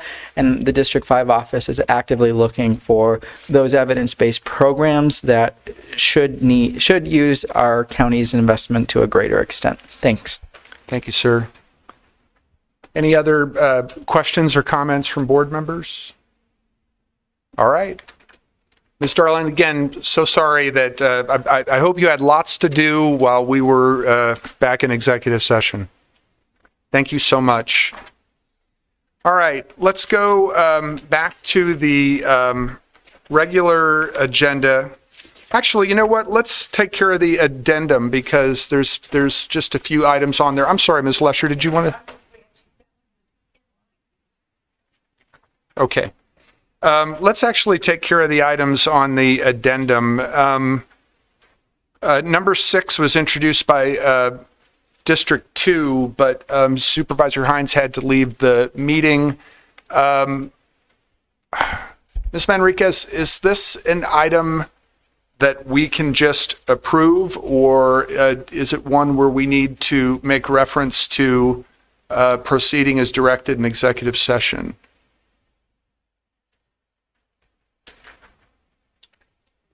Chair Scott, board members, I believe it was proceeded as directed in executive session with the action. Okay, and Mr. Brown, that was that the discussion that we had for addendum item number 6? Yes. All right, so I'm going to move that we proceed as discussed in executive session. Second. All right, moved and seconded. All those in favor indicate by saying aye. Aye. Aye.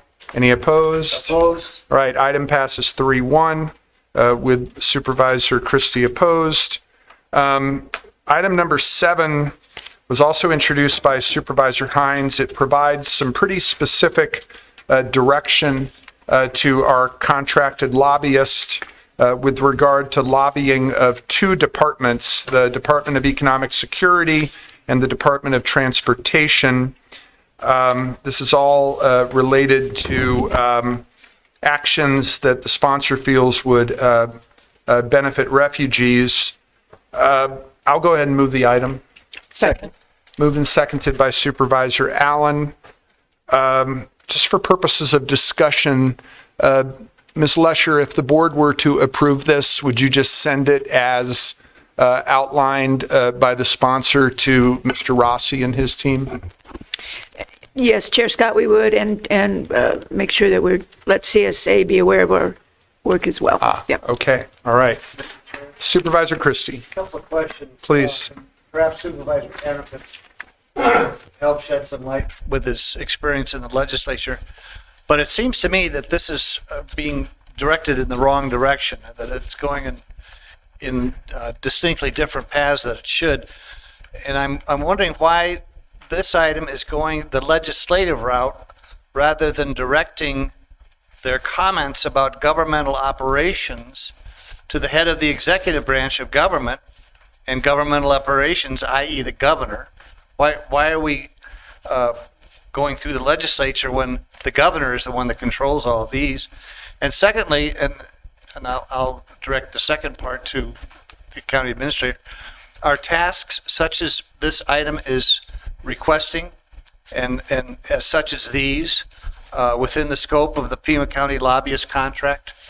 Just to interject before the county administrator asks that, I'm reading this as asking the lobbyist to follow up with department personnel in those two departments, which I know is something that he does. There is no legislation that's proposed. He's following up with department directors, and I know that as part of his duties with the county, he does make contact with staff in various state departments. Anything you wanted to add to that, Ms. Lesher? Simply, Chair Scott, that very similar to, we recently reached out to the State Land Department Director on mining issues. So we have both written as the county administrator and the county on behalf of the county and looped in our lobbyists to work with. This would be with DES and the Department of Transportation. Thank you. Thank you. Supervisor Kano, anything you wanted to add to that? All right. Okay. All those go ahead, Supervisor. Shouldn't this go directly to the governor as opposed to the legislature? It's Chair Scott and to my colleague from District 4, I believe what I'm reading is that we're doing just that. The legislature can certainly receive any policy priorities by any stakeholders, but session does not start until January. I believe the proposal in front of us from District 2 perspective is in the rulemaking, which is handled by the executive, not the legislature. Thank you, Supervisor. I appreciate that. Any other discussion? All those in favor of item number 7 indicate by saying aye. Aye. Aye. Any opposed? Opposed. Item passes 3-1 with Supervisor Christie opposed. Mr. Brown, unless I need to do item 8 separately, I was just going to move items 8, 10, and 11. Is that okay? All right, I'm going to move items 8, 10, and 11. We already took care of 9. One question. Well, I need a second. Second. All right, thank you, Supervisor One question. Christie. And your question? What is Xyrem, X-Y-R-E-M? What is that? If I may, Chair Scott, Supervisor Christie, Xyrem is a drug primarily used to treat narcolepsy, and we are part of a class action lawsuit. We're going to get into a lot of detail about the lawsuit, but part of a class action lawsuit. It's correct, primarily. Thank you. All right, any further discussion on either of those 3 items? All those in favor indicate by saying aye. Aye. Any opposed? Those 3 items pass unanimously, 4-0.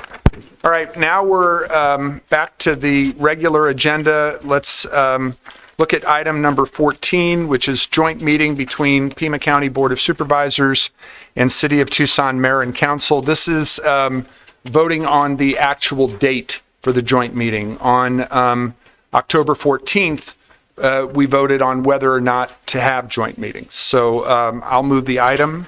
Second. Moved and seconded by Supervisor Allen. Did want to say that I have my monthly meeting with Mayor Romero on Monday.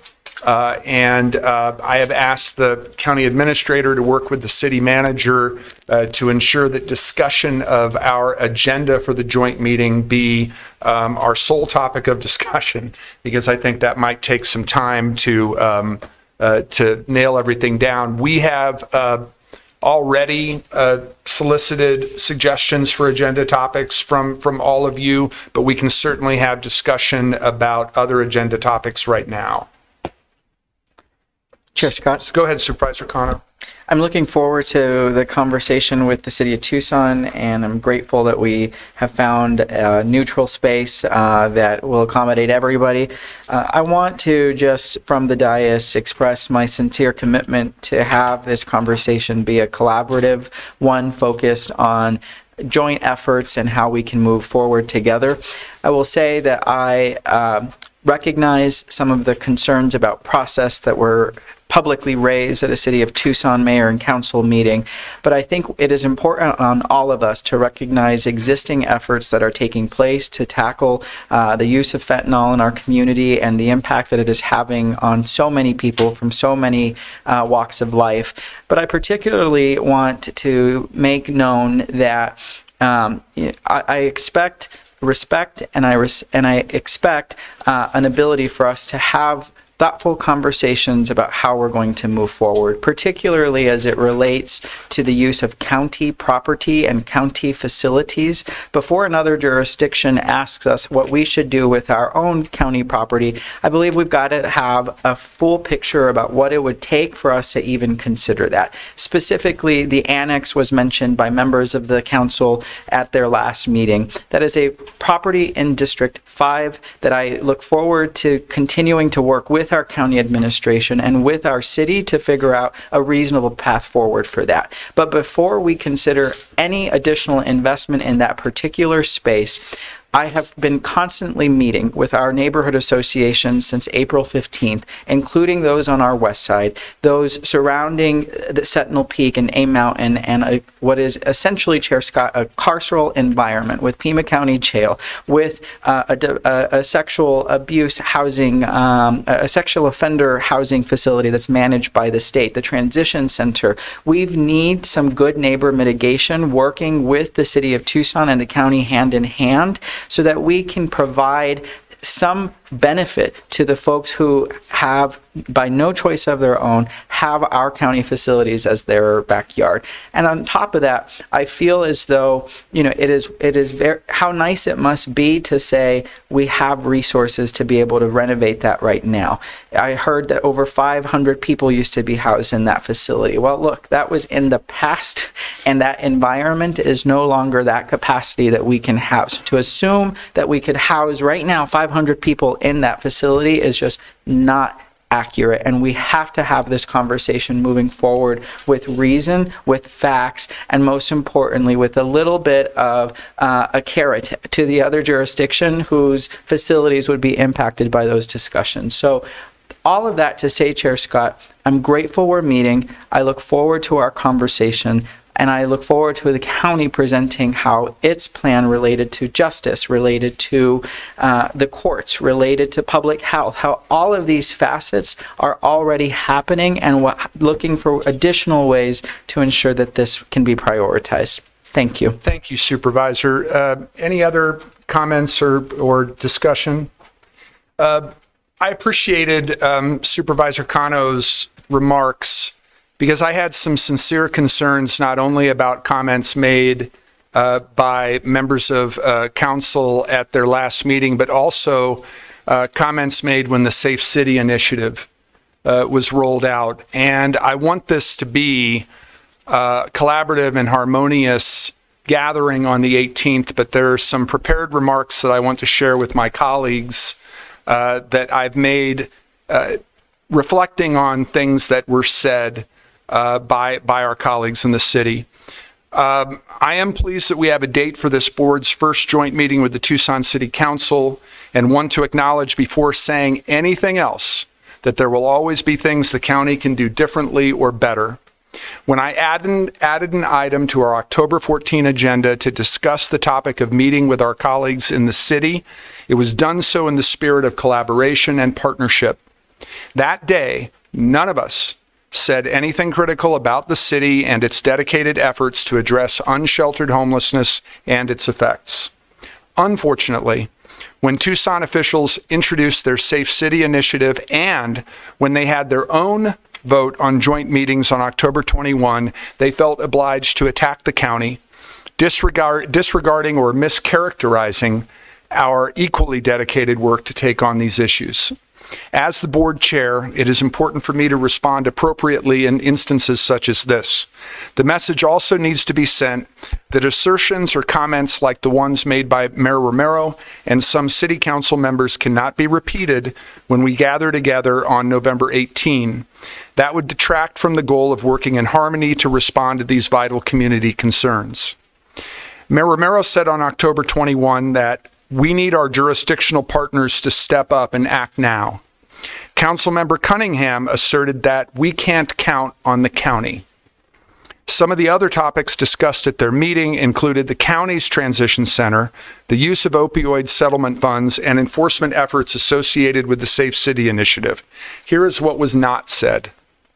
The Transition Center is a county initiative in a county facility authorized by a unanimous vote of the Board of Supervisors. It was inspired by the research and work of county staff and already has a proven record of success. The City of Tucson contributes some staffing to the operations of the Transition Center, but they took close to 14 months after the center had opened to get their full staffing commitment in place. The request to expand the Transition Center's hours came from this board, and we have received a memo from the county administrator detailing how that might happen. It will be vital for the city to do its part to ensure those expanded operations when they are begun. When the opioid settlement funds were being distributed, 2 of the towns opted to go their own way. Pima County joined with Marana, South Tucson, and Tucson to make joint use of those funds. For many months, I asked our previous chair and the county administrator when the intergovernmental agreement allowing our mutual work would come to the board for approval. The answer was that it was being delayed by the City of Tucson and that we could not get clear answers as to why. Meanwhile, the board authorized staff requests to make use of county funds to get more Narcan on the streets and to take other steps to combat substance abuse and addiction. There was much discussion on October 21 by the City Council, as Supervisor Cano just alluded to, about the county's Mission Annex property and how it might be utilized. Our staff informs me that the county has already spent over $1 million to prepare that property for any future uses. Whatever we do there, we want it to be done correctly and to produce tangible outcomes, as our transition center already has. Our partnership with the city will be crucial to taking the next right steps at the Mission Annex, but it is inaccurate and unfair to assert that we are dragging our feet. The grant proposal authored last year in an effort to secure funds for Mission Annex use was jointly developed by 2 city and 2 county staff members. I meet with Mayor Romero once a month, just as Chair Grijalva and Chair Bronson did. The county administrator and city manager are also participants. During one of those meetings, I shared the data collected by VetSec, our contracted security firm, regarding hotspots on the Loop, where drug use and other illegal activity frequently takes place. When it comes to responsibility for law enforcement, every one of those high-profile areas is within the City of Tucson. We hope that data was used and will continue to be used to inform some of the activities detailed by Tucson Police Department Chief Kasmar during the October 21 discussion of the Safe City Initiative, and we heard some reference to that in Ms. Darlin's report today. With regard to joint meetings of our 2 bodies, Chair Grijalva told me when I took over as board chair that the topic had been discussed with Mayor Romero during her tenure. I raised it early on this year, and also reached out to board offices to request potential agenda items. You can see that by reviewing agendas from the spring for my meetings with Mayor Romero. She did not formally raise the topic in a city council meeting until this fall, insisting to her peers that she had been pushing for such a meeting for a long time. Pima County is proud of the many research-based programs we have in place at the jail and throughout the community with regard to behavioral and mental health interventions. There was reference made during the October 21 meeting to medically assisted treatment for substance abuse, which has had demonstrated success at the jail. The county and city should have a robust dialogue about jurisdictional responsibilities for behavioral and mental health that includes the state of Arizona, but it is without merit for city officials to claim that the county is ignoring its roles and responsibilities in this area of policy. As Ms. Darland outlined in her presentation, Mayor Romero and I have jointly convened meetings of our justice system partners in the courts, the city and county attorney's office, the Pima County Sheriff's Department, and the Tucson Police Department. Those meetings have resulted in the creation of 4 working groups that will make recommendations to both the Board of Supervisors and City Council. The efforts of these groups are especially focused on people whose substance abuse results in justice system involvement, notably those who are repeat offenders. The mayor and I have also met with leaders of the Tucson-Pima collaboration to end homelessness as they embark on their federally required strategic planning process.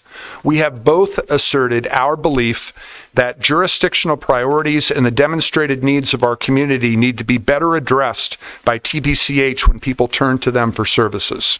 As my colleagues will recall, both the city and county have federally mandated roles within the local continuum of care, but there are also private sector entities involved with TPCH. There is much more that I could say about Pima County's work to help deal with all the challenges associated with unsheltered homelessness, including the efforts of multiple county departments when they respond to reports of encampments on county property. The board hears from Ms. Darland, as we did today, regularly as to her efforts in this space.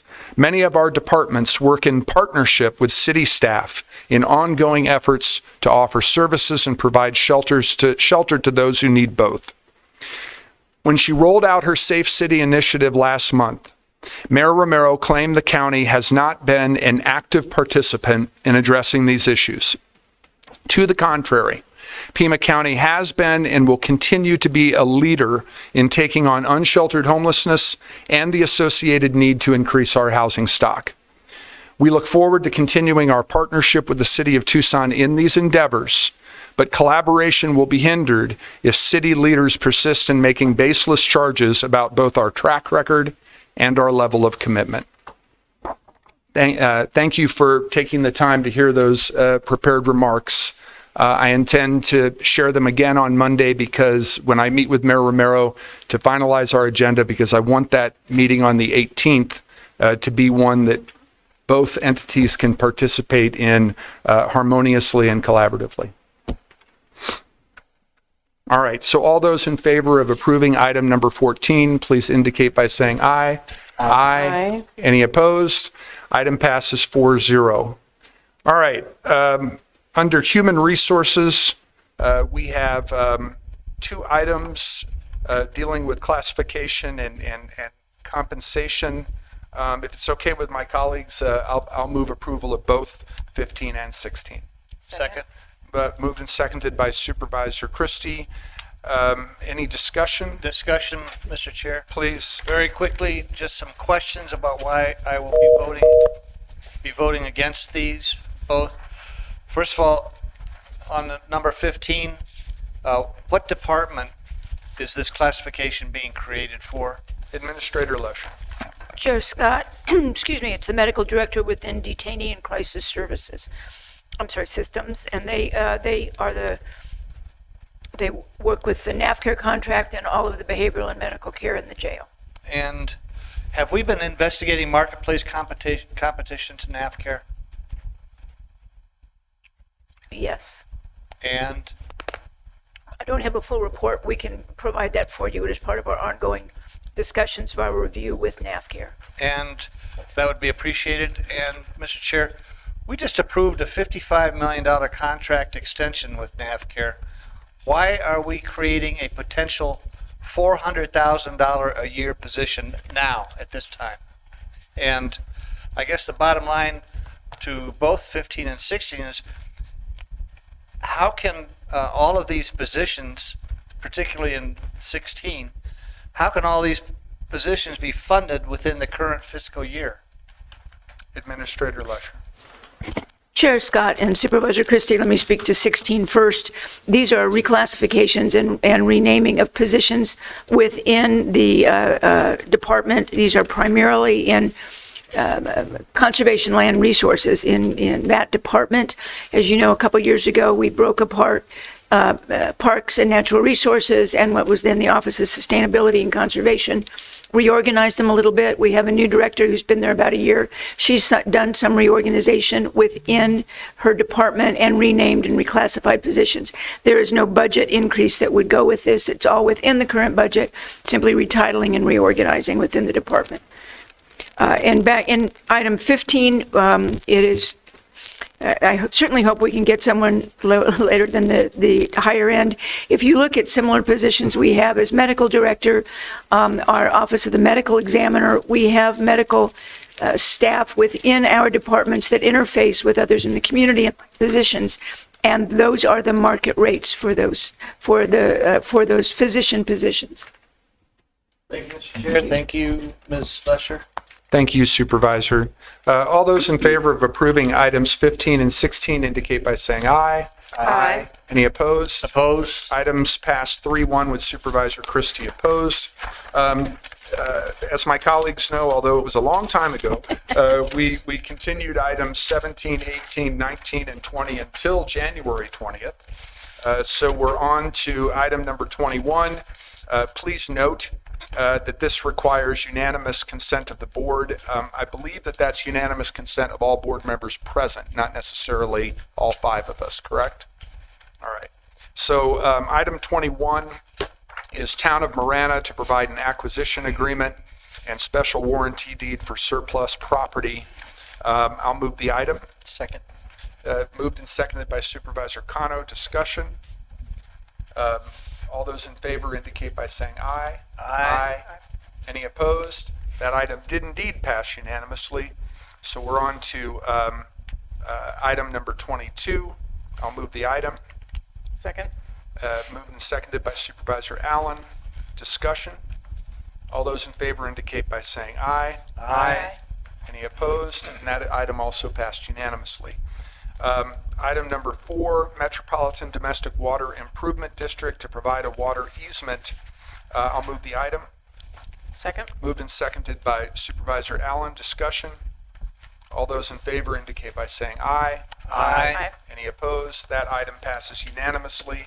The only thing we have left is a hearing for agent change, acquisition of control, restructuring. This is item number 24. Since it doesn't look like there's anybody here to speak to this, I will move to close the hearing and approve, would I say job number 360659? All right, that's my motion. Moved and seconded by Supervisor Allen. All those in favor indicate by saying aye. Aye. Any opposed? Item passes 4-0. We already took care of consent and the addendum, so we are adjourned. Thank you.